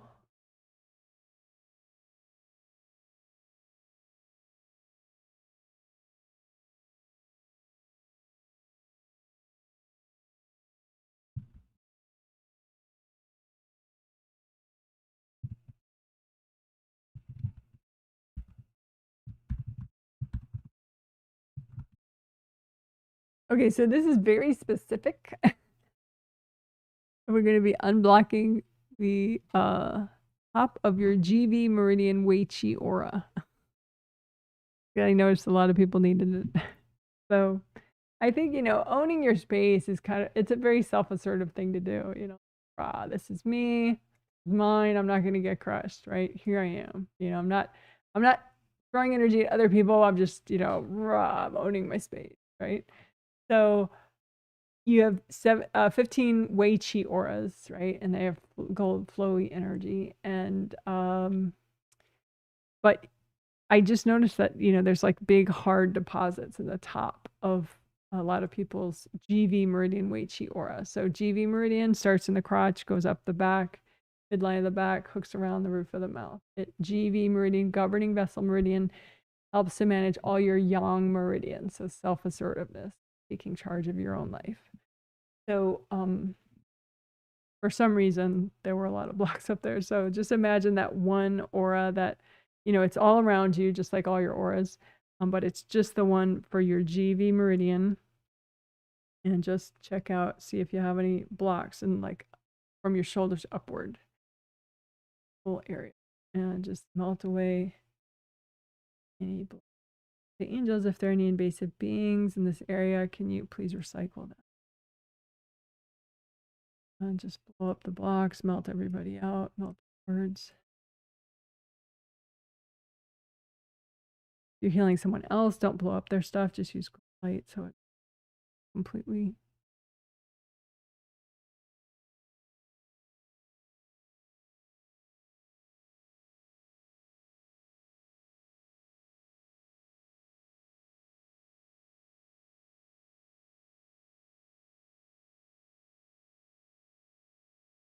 So again, this is very much a part of the theme. Not only does it, I think, help you adjust to the whole taking back your dreams, but it's a part of that theme of owning, having strong boundaries. So check out, just imagine the Wei Qi aura that basically most helps you with your self-assertiveness. The GV meridian Wei Qi aura. Yeah, just check the upper part of it up here and just see, it should just be gold and flowing, your gold flowing energy. There shouldn't be anything black, white, or silver there, or any other color. Just melt away all stuff.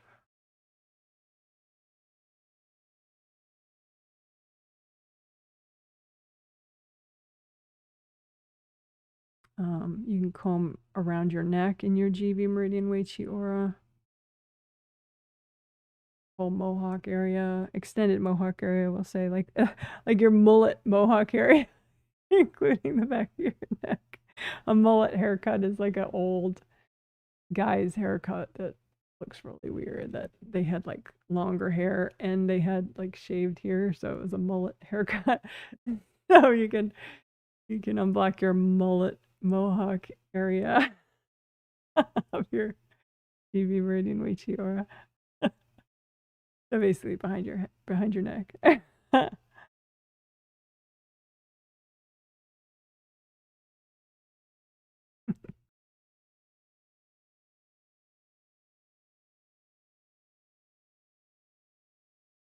All right.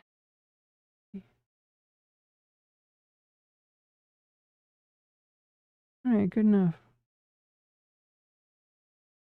So the people that most needed that, now they're able to bring in a lot of new energy that they couldn't bring in through the top of their energy field. We can unblock all the auras from the shoulders upward too. But at first I most wanted to do that GV meridian Wei Qi aura and unblock that. But now you can just imagine, imagine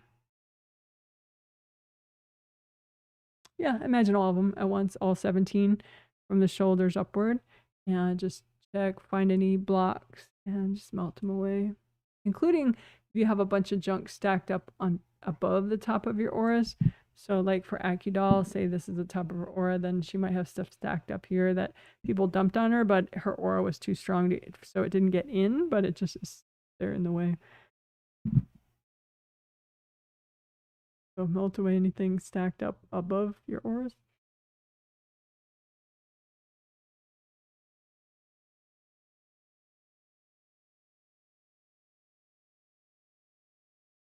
And unblock all your auras above your shoulders.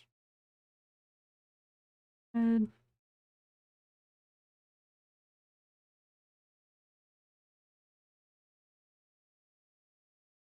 All right, good enough. Good job, good job. Woo! Yeah. Great job.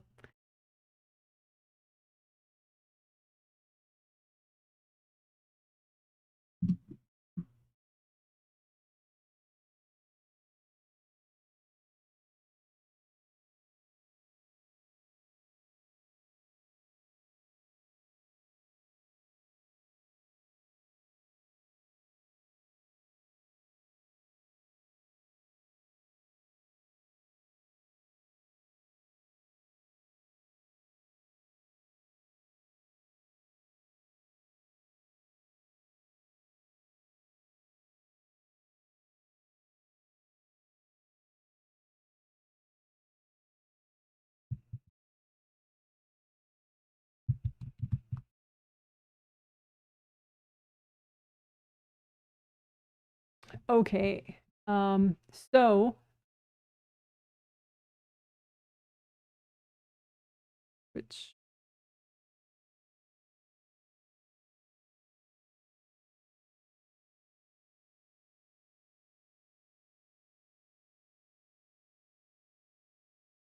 okay. Sinuses.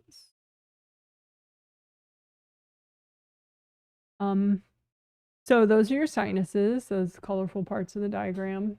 And so they're hollowed out areas of bones that you have, which is cool all by itself.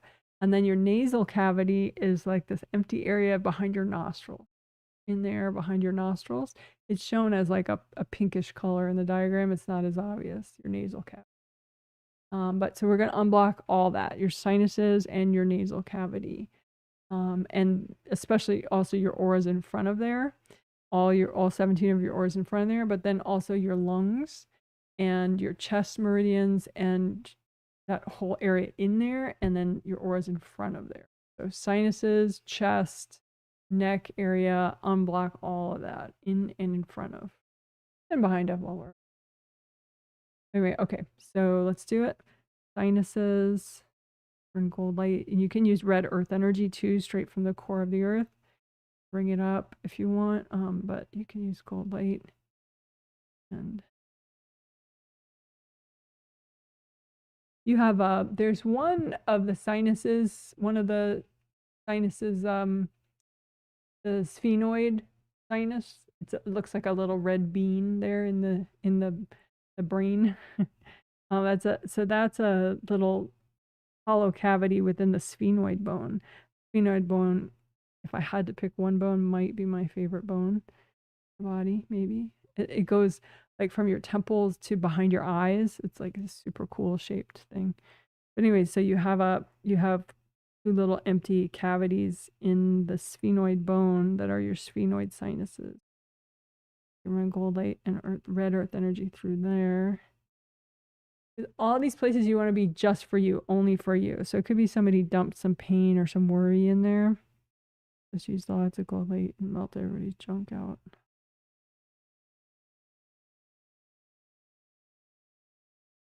Sinuses in your forehead. You know how like it's like you can get worry lines there, you know, like scrunch up your forehead because you're worried or because you're squinting. You're not wearing your glasses. But just unblock those sinuses and your auras in front of.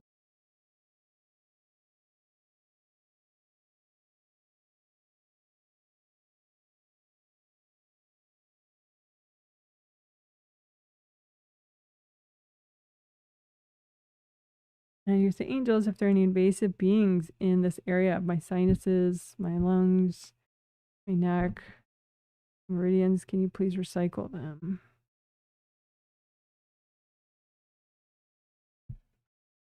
So, let's see. Here we go. Okay, good. So this shows a lot of what I wanted to do. CV23 is cool. We could throw that in there. That's CV meridian is the one that manages all your yin meridians. So subtlety, self-nurturing, all that good stuff. So that goes up, starts in the crotch, goes up the midline of the front and ends in the tip of the tongue. So that's like, you can do a quick healing for your CV meridian. You want it to be a red, all these meridians, you want to be like a red flowy tube with a red flowy river of your body's life force and your life force flowing through them. So melt blocks, any damage, just, you know, if there's hard objects, just burn those away with gold light and repair. The angels, if there are any invasive beings in the way of this repair, can you recycle them? So that's your CV meridian, conception vessel meridian. And then the stomach meridian, that's the one in green line in this diagram. So it starts just under the eye, which is kind of cool. I think, you know, women, I think, are more think about this than men maybe, but like dark circles under your eyes and stuff. I always feel like if you have really good flow with the start of your stomach meridian, it helps make your eyes brighter and less dark circles. I don't know if that's validated by official Chinese medicine, but sort of what I feel like. So, but anyway, so stomach meridian 1, 2, 3, 4, those points. So those are the dots on the diagram. 1, 2, 3, 4. You just go like a straight line down from your eye, right? And so those are little chakras. So just unblock them. You want this to be like a red flowy tube with red flowy chakras. So the no like tightness or compression. So just let it relax. Let it unblock and let it relax.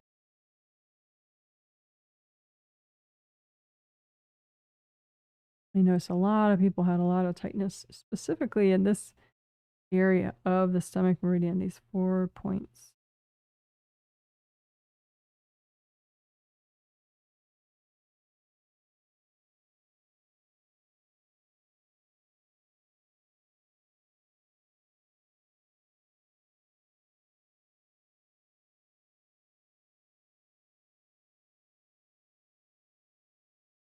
And you can unblock your auras in front of those points, especially, of course, your stomach meridian, Wei Chi aura, but all of them.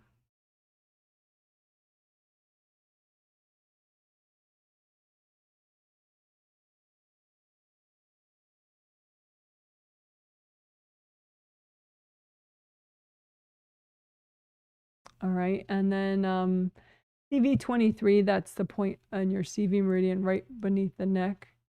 Beneath at the top of the neck. CV3, and that helps a lot with your throat health.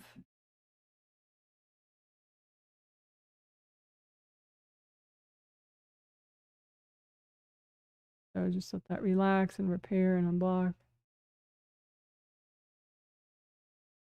Front of CV.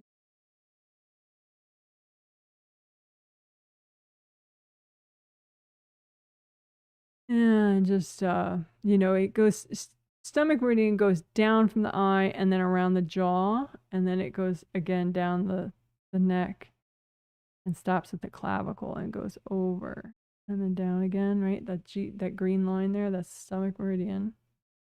You can just trace those points and just relax all that. Cold light. Be out. Angels, if there are any invasive beings in this area, can you recycle them?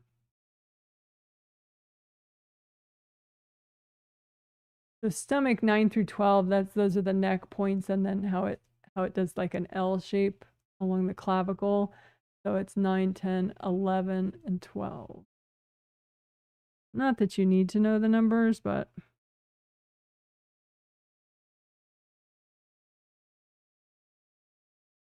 you just make sure those are extra flowy and unblocked.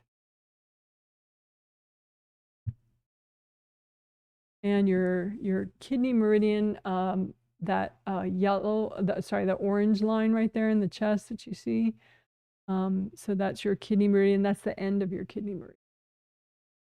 So just a little extra love there. Cold light, unblock.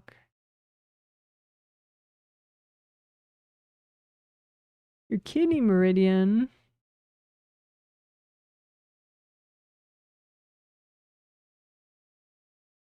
Oops. Kidney meridian starts in the sole of your foot. How cool is that?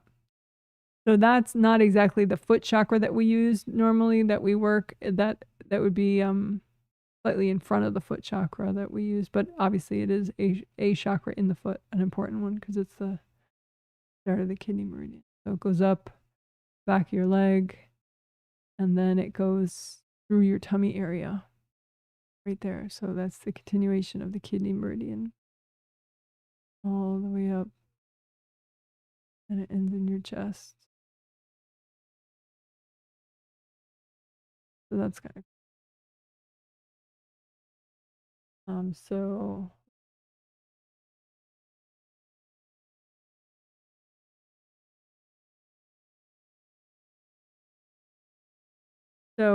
you could do the whole route of the kidney meridian if you did want that.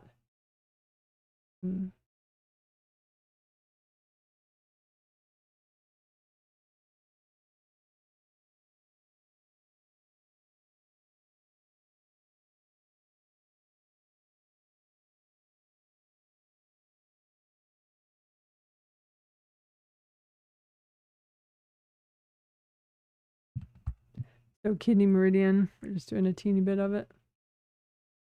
Well, we're doing all of it, but we'll do it quickly.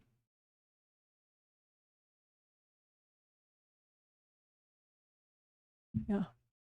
So it starts in the sole of the foot, kidney meridian, right? And just near the front by the toes a little bit. I mean, you saw it there. So it starts in the sole of your foot and then goes around one of your ankles and your leg, knee area, and ends like the orange lines that we see right there in your chest.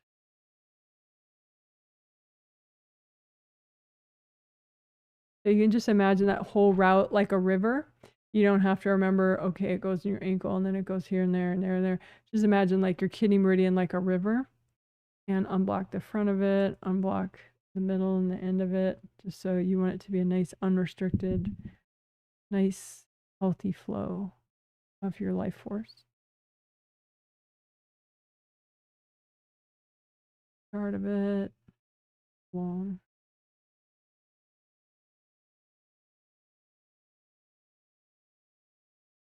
All right, and your lungs. You don't have an image of your lungs, but you know where they are. So comb through your lungs and out in front of them. And drag out anything that's healthy and gentle to get rid of. Say, angels, can you recycle any invasive beings hooked into this junk? And then use lots of cold light, melt cords from people, melt all those blocks. Or if you're healing yourself, you can just blow up the box.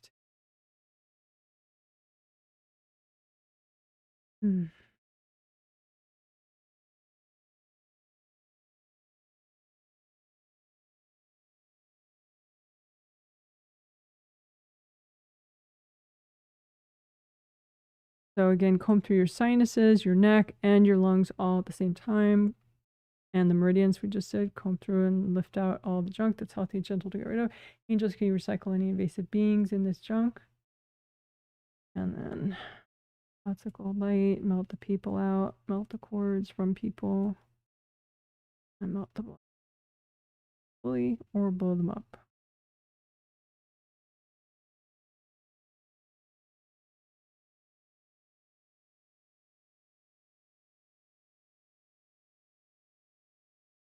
Again, just double check stomach 1 through 4, those points like right beneath the eye. Angels, can you recycle any invasive beings hooked into these points?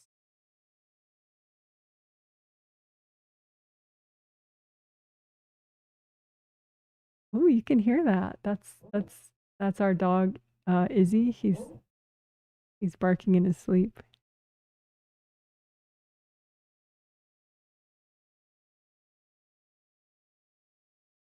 Must be working his boundaries in his sleep.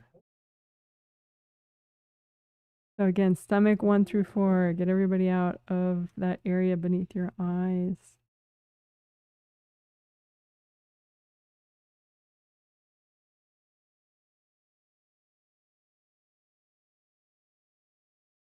Alrighty. Well, that was fun for me. I hope it was fun for you. I'm going to take a look, see what else, if anything, that we need to do still.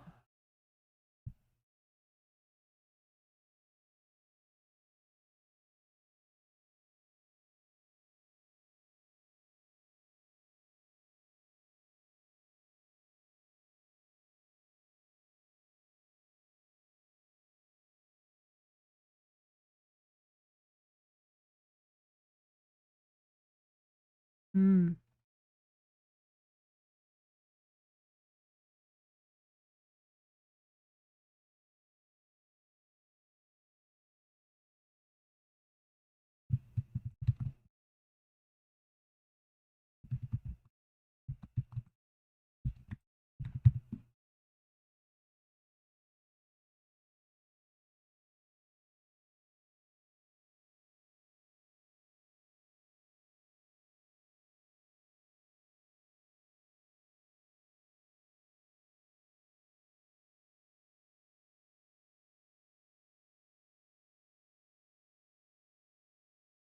All right. So this is the final thing that I had said we were going to do that I think will be nice. We did it 3 days ago in the Thursday healing, and it's so simple, but it's really cool. But you may not like feel it immediately. It's just like a week from now, if you're doing something, you'll be like, oh my God, I didn't think about doing it that way. That makes so much more sense.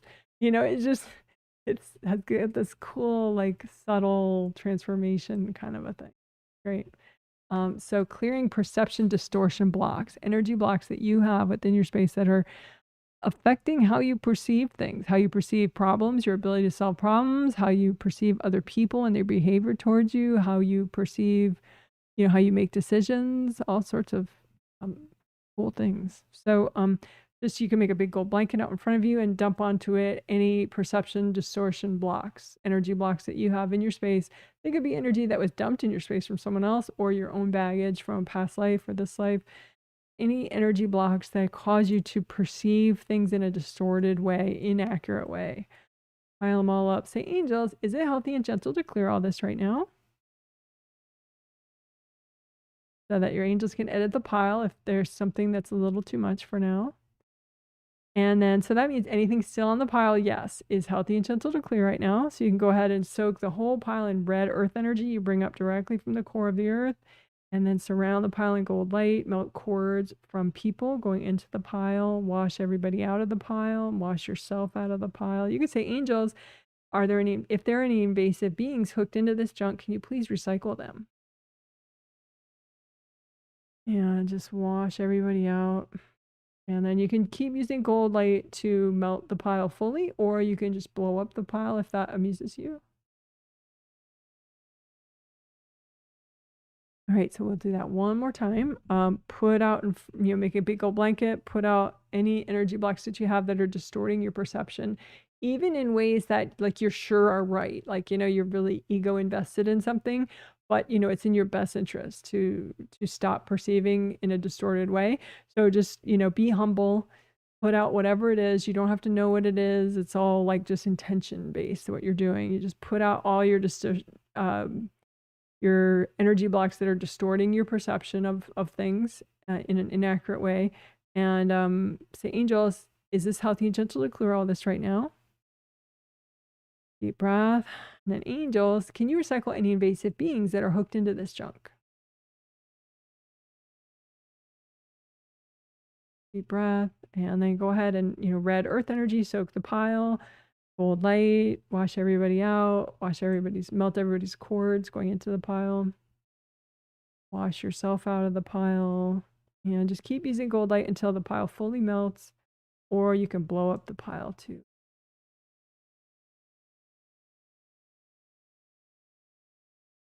And if there's anything left over, just wrap it up in gold light, give it to your angels. Angels, can you help me with this?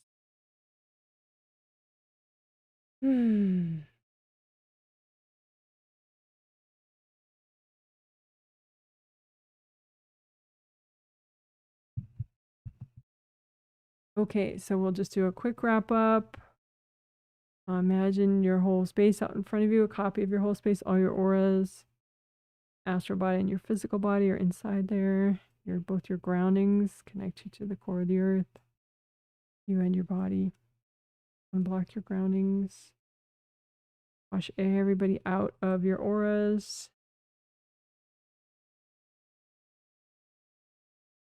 Make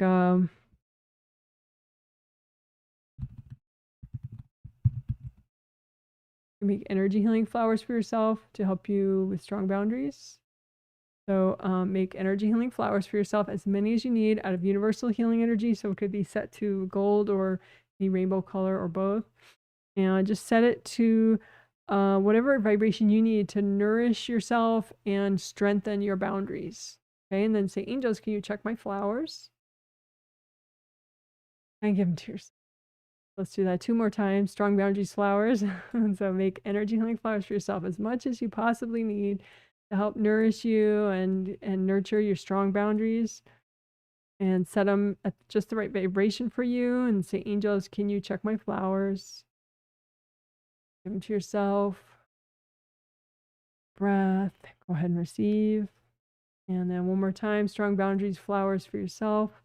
Set them at the right vibration for you. Angels, can you check my flowers? Deep breath, give them to yourself.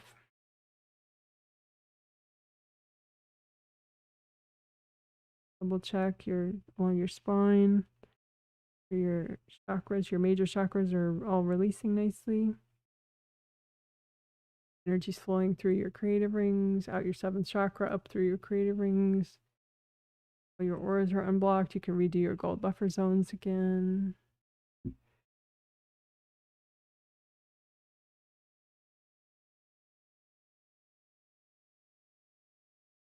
Unblock your groundings, especially back. When in doubt, in the next day or 2, keep unblocking your grounding. All right. So as we wrap up, well, all right, let's do STEBs, just because some people tend to have stubborn triggered energy blocks at the end. So just put out in front of you any energy blocks that are still triggered for any reason. Just stack them out in front of you. Bring up red earth energy. And lots of gold light, melt quartz going into those blocks from other people. You say, angels, if there are any invasive beings hooked into this junk, can you recycle them? Use so much gold light that the blocks melt. Or you could blow them up. One more time. Any stubborn triggered energy blocks, put them out in front of you. Red earth energy, gold light. Angels, can you recycle beings? Up the blocks or melt them. If there's any left over, wrap them in gold light, give them to your angels. Angels, can you help me with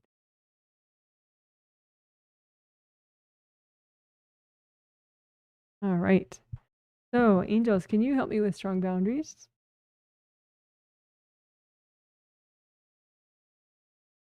And you can ask your angels, angels, can you help me wrap up this healing?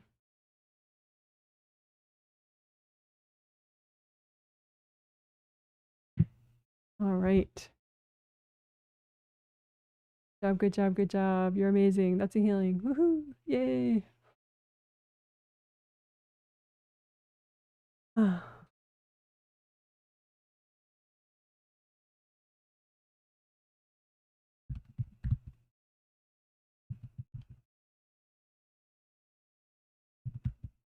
Okay, so let's do a bathroom break, and then we'll come back, and I'm going to do a stretch break on camera for a minute or so. You can see how funny I look when I do stretching, or you can look funny yourself and do your own stretching, which would be healthy for you.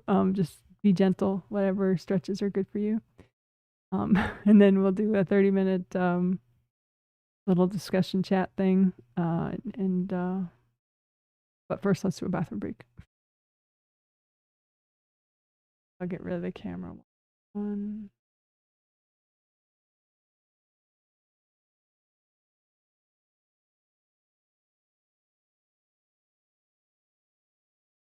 I'll be back in like 2-3 minutes.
Hi, I'm back.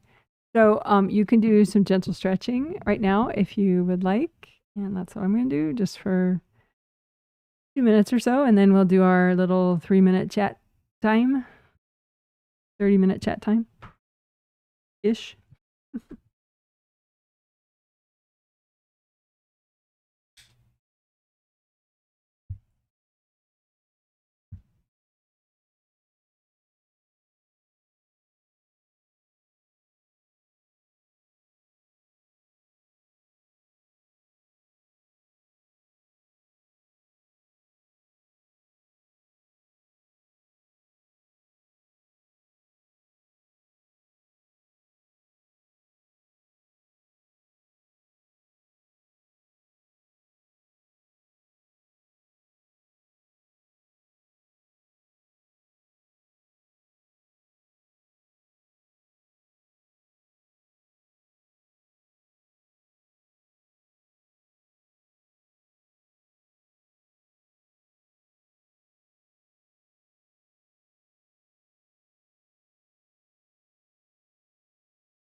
Hello, I'm back. Hope you had a good break. Ah.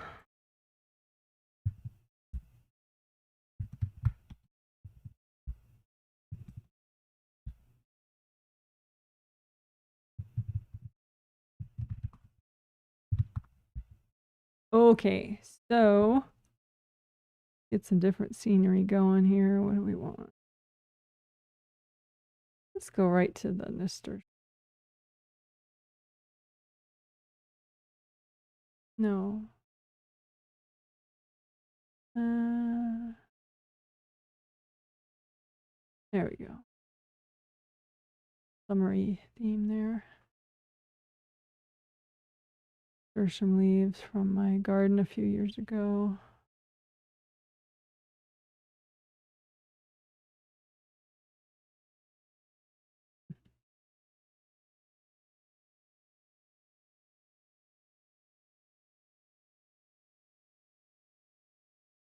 Okay. So, you could say hi if you're a newbie. You could say whatever you want.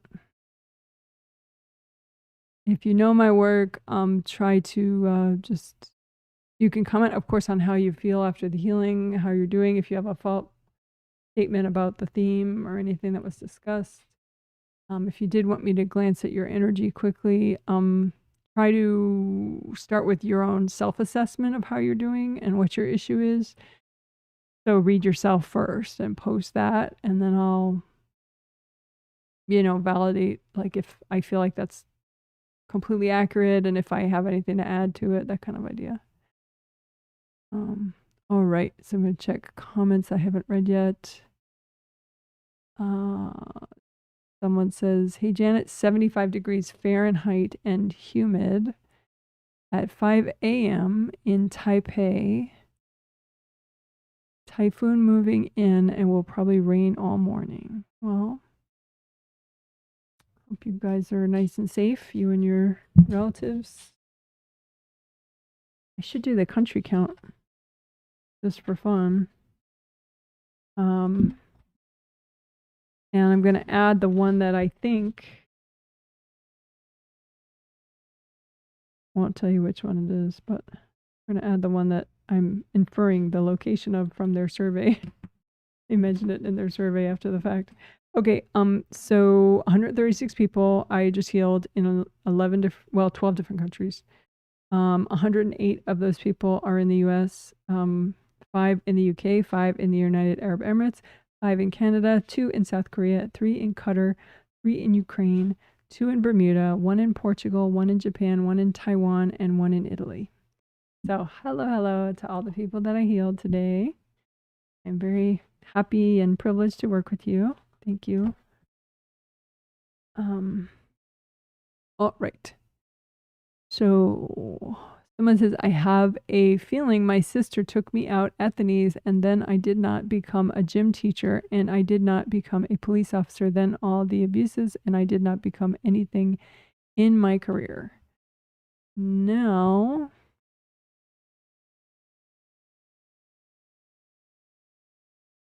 I am old enough and I don't have to create a career, so I will take back my dreams and goals in a different way.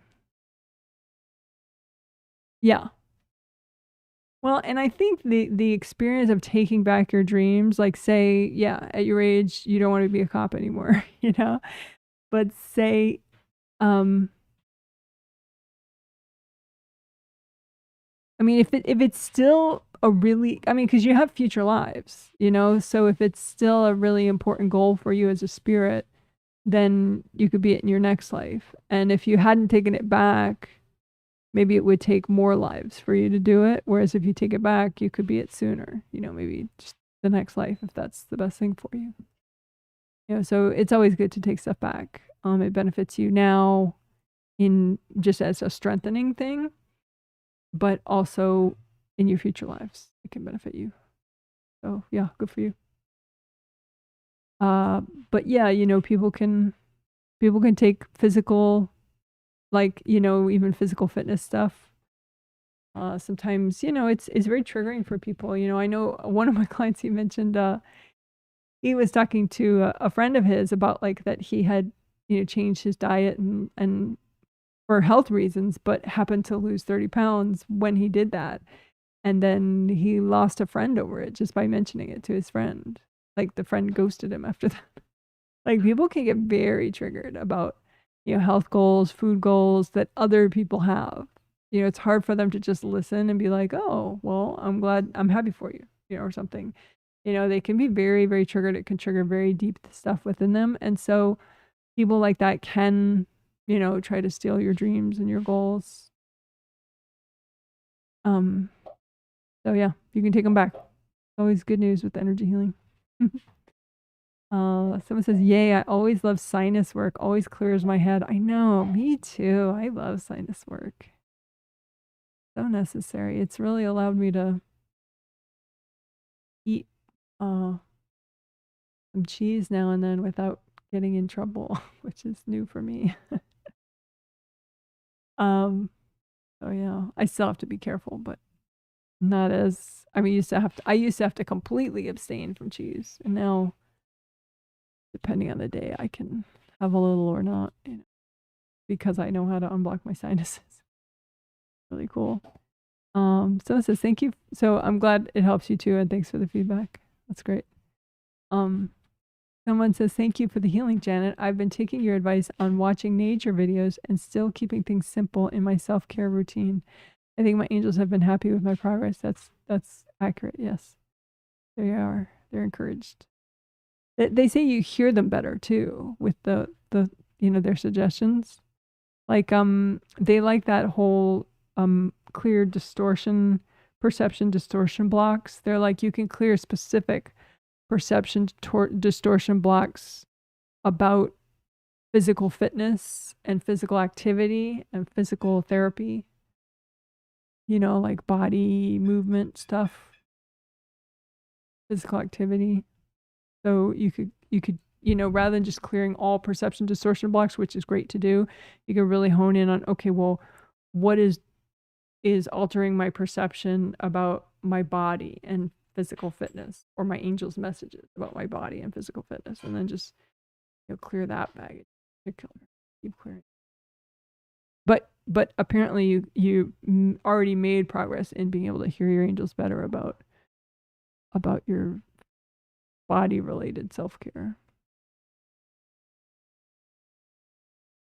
Your last healing really helped me with anxiety as well. That's good. Was there, oh, your last healing meaning the Thursday healing, I think is what you mean.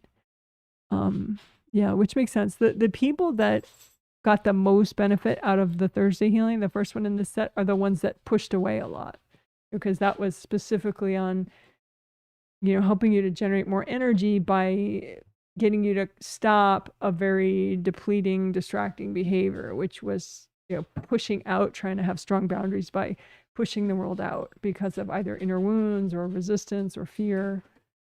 Right. And so we worked on healing the wounds and clearing the resistance and clearing the fear, so that everybody would be much less likely to just have that sort of pushing out, weak, upside down attempt at boundaries.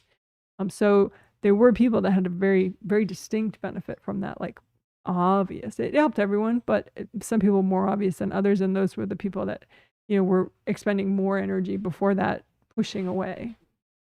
And so if it helped you a lot, it's because you were pushing away. So you could maybe, keep checking in with those techniques, the stop pushing away stuff, or just like intuitively monitor, am I wasting energy by trying to push away or boundaries?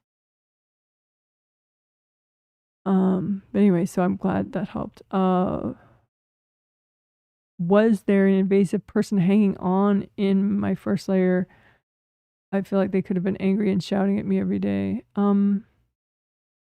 Yeah, I think so, but I think it wasn't, it's not always about the person that's in there making trouble. It's about why they're in there, and they're in there because, you had fear triggered and it was making you waste your energy with this external pushing out thing. So we cleared the fear that was making you push out. So then you were more centered and your chakras could relax and do their job better and create more volume of energy. So now it's like before, your first layer of your astral body was like maybe 60% your energy and 50% your energy in your physical body first layer, because your first chakra was generating that much energy. So then now it's like 70% in your physical first layer and 80% in your physical astral layer. So like your physical first, your astral and your physical first chakras are just doing a better job generating more energy. So it's not like those people, it's not necessarily a question of, okay, I need to pop out that person. Yeah, but you need to like have a stronger force field in that first layer to keep people out by generating more quantity of first chakra energy. So it's like this powerful dishwasher that they can't possibly stay in. So that's why that feeling made such a difference, because we like really pinpointed like, okay, what's making you push out, what's making you waste your energy. So hopefully that makes sense. You can just keep thinking about like the volume of your first layer energy. Is it enough to scrub everybody out 24/7? Because that's the benefit of that whole volume of energy thing. Then it's always circulating and always working for you to keep your boundaries better. All right. Someone says, thank you, Janet. The astral body chakra alignment was my favorite part. I really felt that. That's good. Yeah. Today that was unique that we did chakra alignment with astral and physical separately.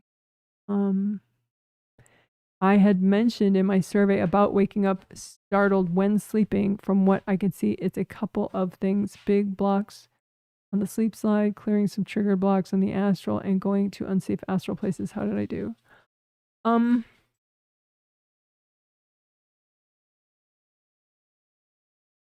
I think that's a contributing factor, but because you mentioned it in your survey, I was looking at that and it coincided with something I wanted to do for some other people too, which was the unblock sinuses and lungs and the stomach meridian under eye, stomach meridian 1 through 4, and the lung meridian stuff, the lungs and the lung meridians. We did kidney and stomach. you were one of the sample people with that, with the waking up gasping thing that you did, and all that context that you provided in your survey was very helpful. How you know that it's on and off been an issue for you for many years, and all that was very useful. So the waking up gasping,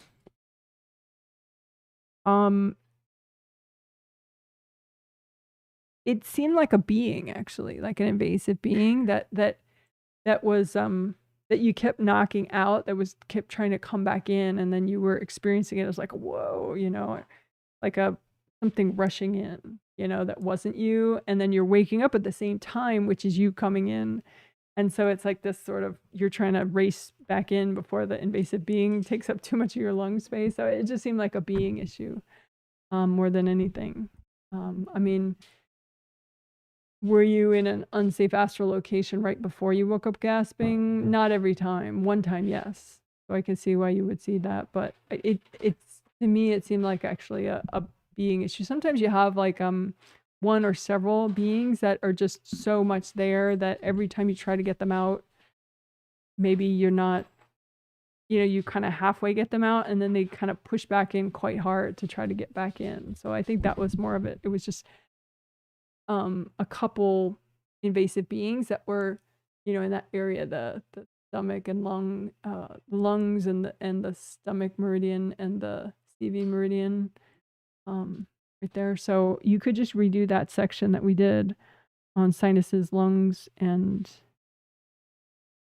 you know, just stay more present there and check for invasive beings that are trying to get back in there, you know, because like they can move out once you know, when you meditate, you're like all present there, then they might be queued up waiting, you know, somewhere else, you know. So just any beings that are that would try to get back in, just proactively have your angels recycle them. So it did seem more like a being issue.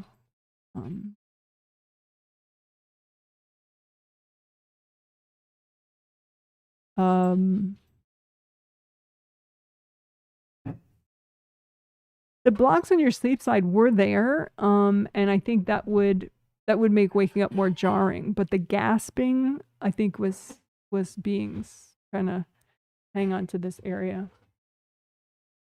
I think those blocks in your sleep side would make you feel kind of like, you know, like your head is a little mixed up, but it wouldn't make you gasp to have sleep side. Does that make sense?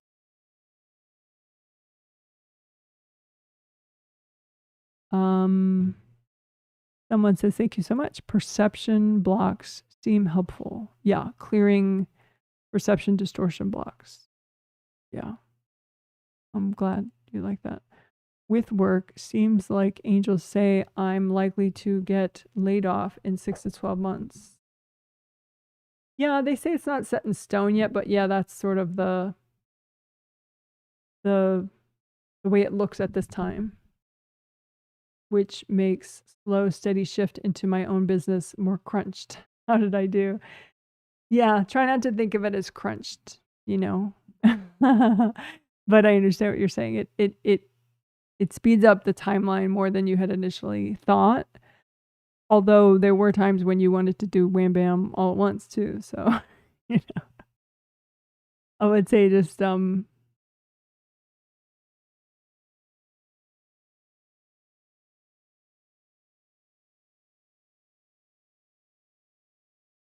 know, you can look at so I think that read is so you can shift that read, because I think you said that you get more benefits if you actually retire from there versus if you allow them to lay you off. So I don't know if I remembered that right from your survey, but if that's the case, then you could just ask your angels, when is it most auspicious for you? When is it most beneficial for you to, you know, retire from that organization? You know, how many months from now? And then also, what do you need to do to have the finances in place, you know, to have the income stream? Like, oops, sorry. Sorry for the bang. What, easy leave it. what you know, do you need to like work your manifestation wings more? Do you need to go on walks every morning? You know, what sort of actions can you take to help you manifest the income that you need? You know, and is there any lifestyle changes you need to make? You know, what do you need to do to be ready? Hope that makes sense.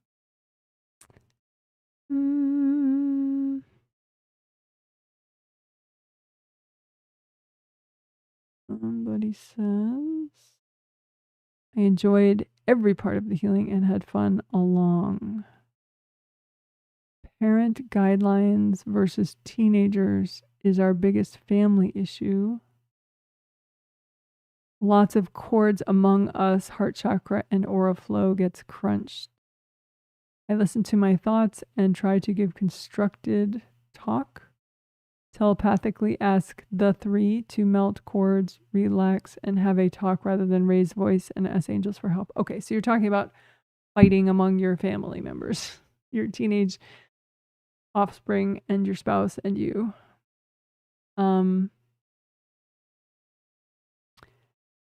So yeah, when you guys are, yeah, I mean, your husband has a very invasive idea around discipline. You know, he sort of, it's sort of like he thinks the kid's mind is like a garage and he's going to drive his car in the garage, you know? So he's like, he thinks that he's confused and he thinks that if the kid has his own space, they're going to definitely disobey and not listen. And the problem with that is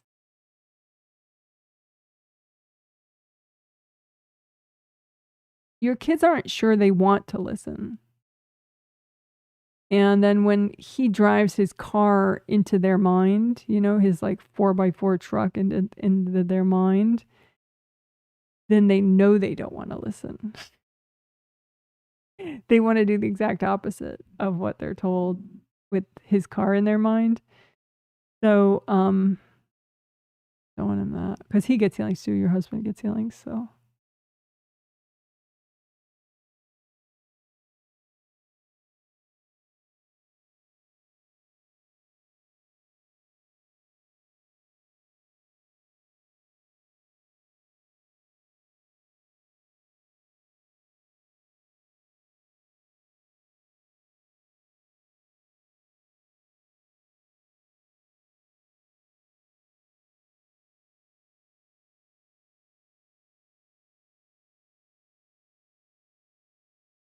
Yeah, so I just talked to your husband and I was showing him the thing about the truck in the garage and and you know, he agreed that if his dad did that to him, he would want to do the exact opposite too. And I told him that, you know, his kids are just trying to figure out what it means to be an adult and how it feels to be an adult and what adult life is going to be like. And they're trying to make their own decisions. And they feel like, well, if they listen, then they're not able to make any of their own decisions and they want to make their own decisions. So the angels just say they're going to have everybody take classes on the astral in their sleep about it. Because at this point, it's like there's sort of a more narrow window of decisions that you as parents want them to be able to make, and they want a much wider range of decisions that they would be able to make.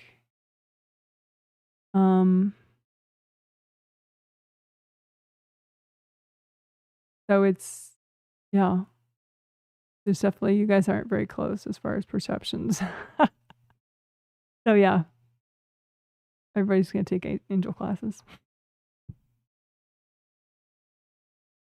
So I guess it's melting cords, having a relaxing talk. I think, yeah, I mean, I think even an astral talk doesn't tend to help these days. maybe just message flowers, hand it to the angels. So you can make message flowers for your husband and give them to the angels and ask the angels to give them to your husband only if they help, and ask them to edit them. And same thing with your sons, make angel flowers and give them to the angels and say, angels, only give these to my sons if it'll help the situation. All right. Someone says, thank you, Janet. You are welcome. Thank you for your surveys, and I hope the healing helped. Someone says, that makes sense about beings pushing in. I didn't mention on the second survey. Oh, about the gasping when you wake up. Didn't mention on the second survey, but I had a lot of chest pressure that I thought was mom. Yeah. But she doesn't make you gasp. Those invasive beings were a little extra bossy. Your mom, she just wants to be in your space and drive you like a car. She doesn't want you to have any physical issues. So she stops sort of any involvement in your body space that would, it's like she's in there to the point of like she'll make you second guess yourself and make you anxious. But to the point of gasping, that's very extreme. Like she wouldn't go that far in. That's just a bunch of invasive beings trying to, punch their way back in. Anyway, yeah, your mom's a little more subtle than that. We'll definitely work sinuses more. Okay, great. My sinuses are also super clear right now, and I can take deep breaths. It feels great. Oh, that's good. Yeah, I know you mentioned that in your survey, your inability to take deep breaths. So it's good to mention things like that on the survey, because then I work them into the healing. Someone says, yes, that's right. More benefits if I retire rather than getting laid off. We'll try reading the retirement timing and income support manifestation actions. Thank you so much. Yeah. Yeah, angels are really good at talking about timing if you're open to it. If you're open to it and you don't have like sometimes maybe you're not supposed to know some level of timing with something, like some clients, they want to know the exact month that they're going to meet the guy that they're meant to marry and stuff. And, sometimes angels are like, yeah, you're going to be a neurotic mess if we play that game. So they won't even go there. But, some stuff like, okay, well, what year should I aim for moving, or what, should I aim for leaving this job, stuff like that. Sometimes when it's constructive and grounding, your angels will go there with you and so you can lay out like, imagine like a river, and okay, this is June, July, August, September, October, November, December, and then this is next year, January, February, and just like, okay, I'm here at the job until when, when is the off ramp that the angels want me to take, I kind of, however you want to imagine it. There's, a million different ways you could visualize it. But anyway, I hope that makes sense. Alrighty. So cool. Hope this healing helped. And either way, I hope you fill out your survey if you wish. There's so many people that if you don't, it's all right. But like this one case, I help, I heal this woman's husband sometimes, and I heal her daughter all the time. And she never writes surveys, and it's like, it's fine. But, I think sometimes if I have specific information in a survey about a person that I'm healing, it, it allows me to intuit like, okay, are they one of my sample people for this healing? And, and it can help me to customize the work more to that person's needs and other people's needs. So like, for example, say if I heal you and 3 loved ones, but you don't have feedback on those other 3 right now when you fill out the survey, you can just say thanks for healing and list their first and last names, all of them. So list your first and last name, and then thanks also for healing, bump up my mom, bump up my brother, bump up, my brother-in-law, and then put stuff about yourself, and if you have a survey for them, then you would just do a different survey and put their name and, I'm writing it for them and blah, blah, blah, blah, blah, blah, So, but even if you don't have feedback for those people, just mentioning them on a survey, can be nice, but you don't have to do like a whole survey if you don't have anything to say about the person. Just list a whole bunch of people at once. If I'm healing your loved ones. Okay. Oh.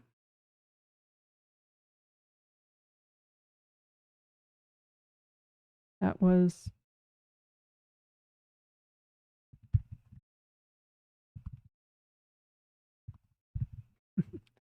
survey writing suggestion.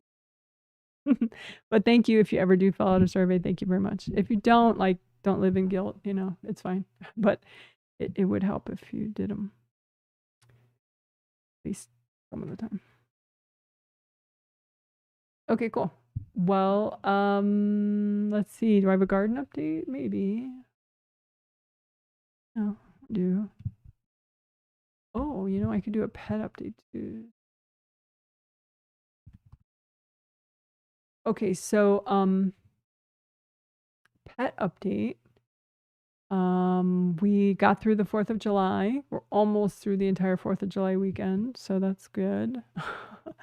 In the US, we have a lot of people that like blowing things up for the 4th of July.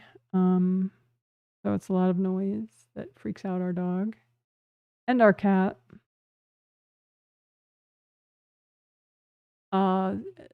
And of course wildlife. So our dog got scared, of course. But it was cute in a way because he like kept around my husband a lot. Like it seemed like he went to my husband as like the protector, you know, when the loud noises came, which is funny because normally he's glued to me, which I'm not actually a fan of. Like it becomes a burden after a while. Because if I leave the house, then I know he's freaking out, you know. But during the fireworks and stuff like that, the whole weekend, the whole holiday time, he was more glued to my husband and felt comforted by him. So I could like go out and garden and know that he felt like protected being around my husband. So that was fun for me, at least. Nice for a change. And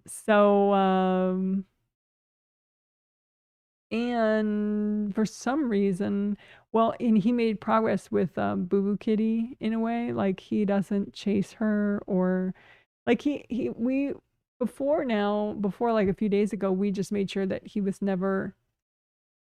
was always like closed up in a crate when she was gonna be in that room, you know, like in the living room with us. Like at night when we eat dinner, we would put him in the crate and then he can roam around because she knows he's in the crate because she was scared of him. But with the fireworks and how he was like around my husband, she came in once when my husband was there with the dog and the dog was so scared and feeling very passive, he didn't even like out of curiosity approach her, which is perfect. So then hopefully she's going to learn that he doesn't do anything to her, you know, and like so at night now after we still put him in the crate for dinner so she knows for sure that she can just do whatever, but after dinner for the whole night we just don't put him in a crate anymore. And so hopefully she's adjusting to it. But I've been sleeping really well, so I have no idea if she's adjusting to it, but it seems like she is. So it seems like she's getting rid of some of her fear of him. So that's good. She hides all day, so she doesn't but hopefully the more comfortable she gets with him, then she'll stop hiding all day, which will be cool for everybody. Be neat. So little progress.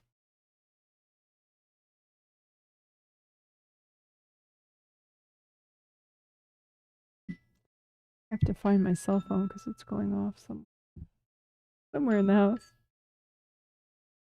Hold on one sec.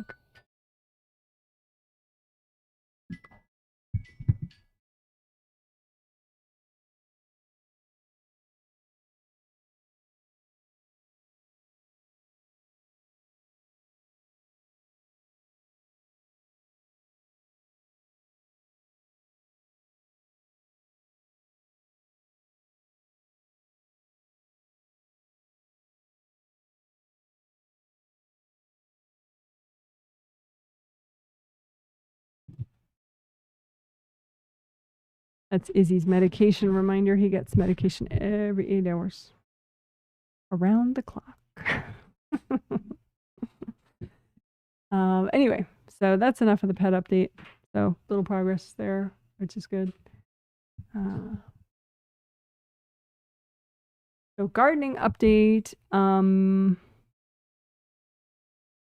Making progress. It's slow and steady, but I'm making progress. So that's exciting. Oh, I saw the first, I think it was the first hummingbird of the year that I saw. I mean, obviously hummingbirds exists before yesterday when I saw one, but I saw one. We have these flowers that the hummingbirds like, and you can actually see a video of those flowers on my other channel, my personal public channel, which is called Janet's Pineapple Time.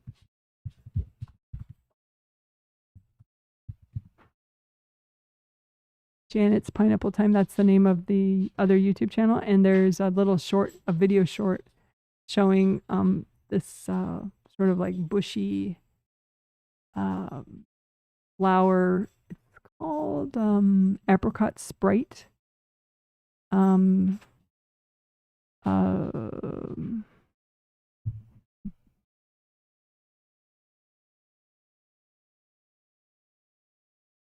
Agastache.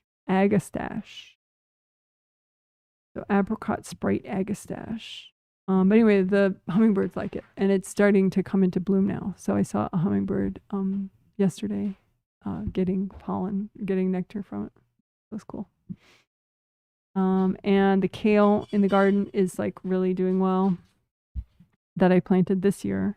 It's new kale. Well, yeah, it had been, I was gonna eat it over the winter, which is why I planted it in like November, or early December. But it, I didn't realize I shouldn't have used this one amendment that enhances the fungal growth in the soil. So the roots grew so fast they became root bound, that they were kind of useless to me all winter. They were not happy because they were extremely pot bound all winter long. But they were still alive. I kept them alive. Because I figured, well, if I could just keep them alive until I can put them in the ground, then they'll forgive me eventually once they're in the ground, which happened finally. And so now they're really fabulous. So all the kale, well, and then I have a whole nother batch of kale that I grew from seed. I call it Sideshow Bob kale because there's this cartoon character called Sideshow Bob with like really crazy hair. And that kale is like lacinato, rainbow lacinato kale, I think. And it's like got this wacky, big leaves. So I have 10 of those plants that I grew from seed that I saved myself. So I'll be planting those at some point. But I finally moved those out to the porch so they can adjust to, outdoor sunlight. What else? So that's it. I mean, the tomatoes are progressing very slowly right now. I want them to take off, but they're taking a while. But I hope they're having a lot of root growth because they're not having a lot of above ground growth right now, but hopefully they're going to take over the world soon.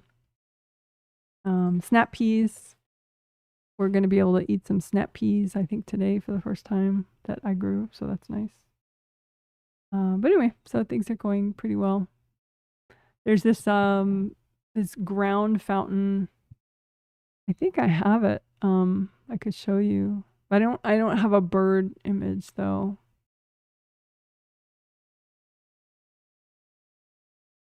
Of it, but maybe if I could show the video of it. Have it.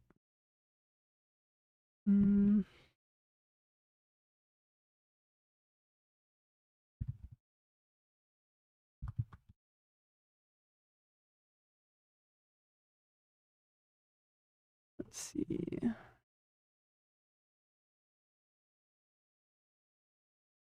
I don't know how well it'll play, but we'll find out. We'll see if I crash the live stream doing it. If I crash the live stream, oh well. We'll just let the live stream end if I crash it. But let's see.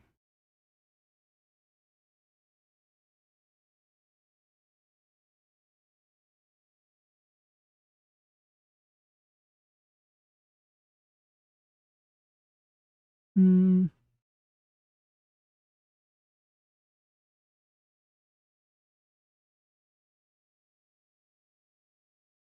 I thought I put it on my laptop.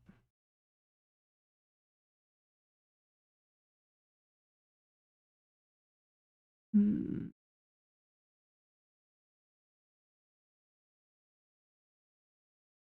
Sorry, this is probably a little boring. Yeah, I can't find it.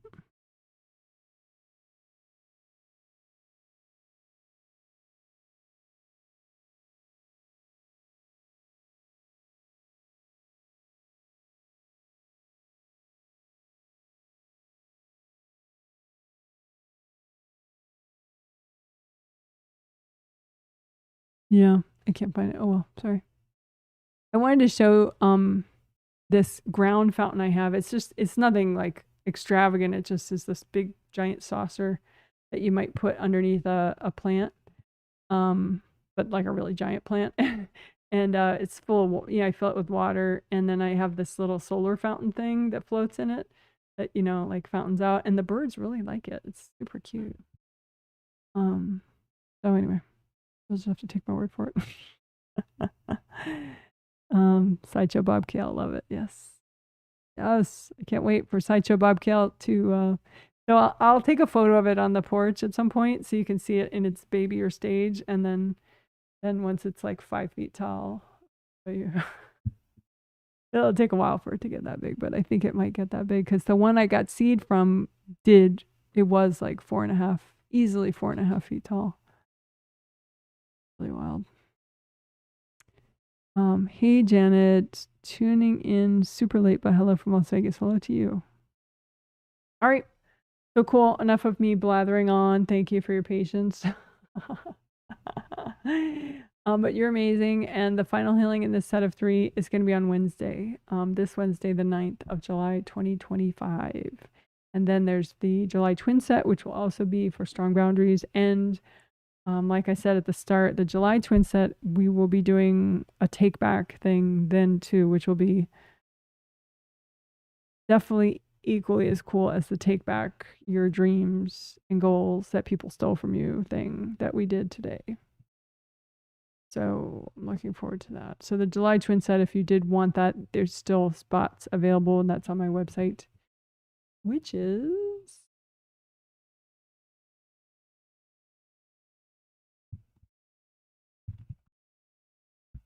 awhealing.com. Make that insanely big just for kicks. I didn't even mean to make it all caps. You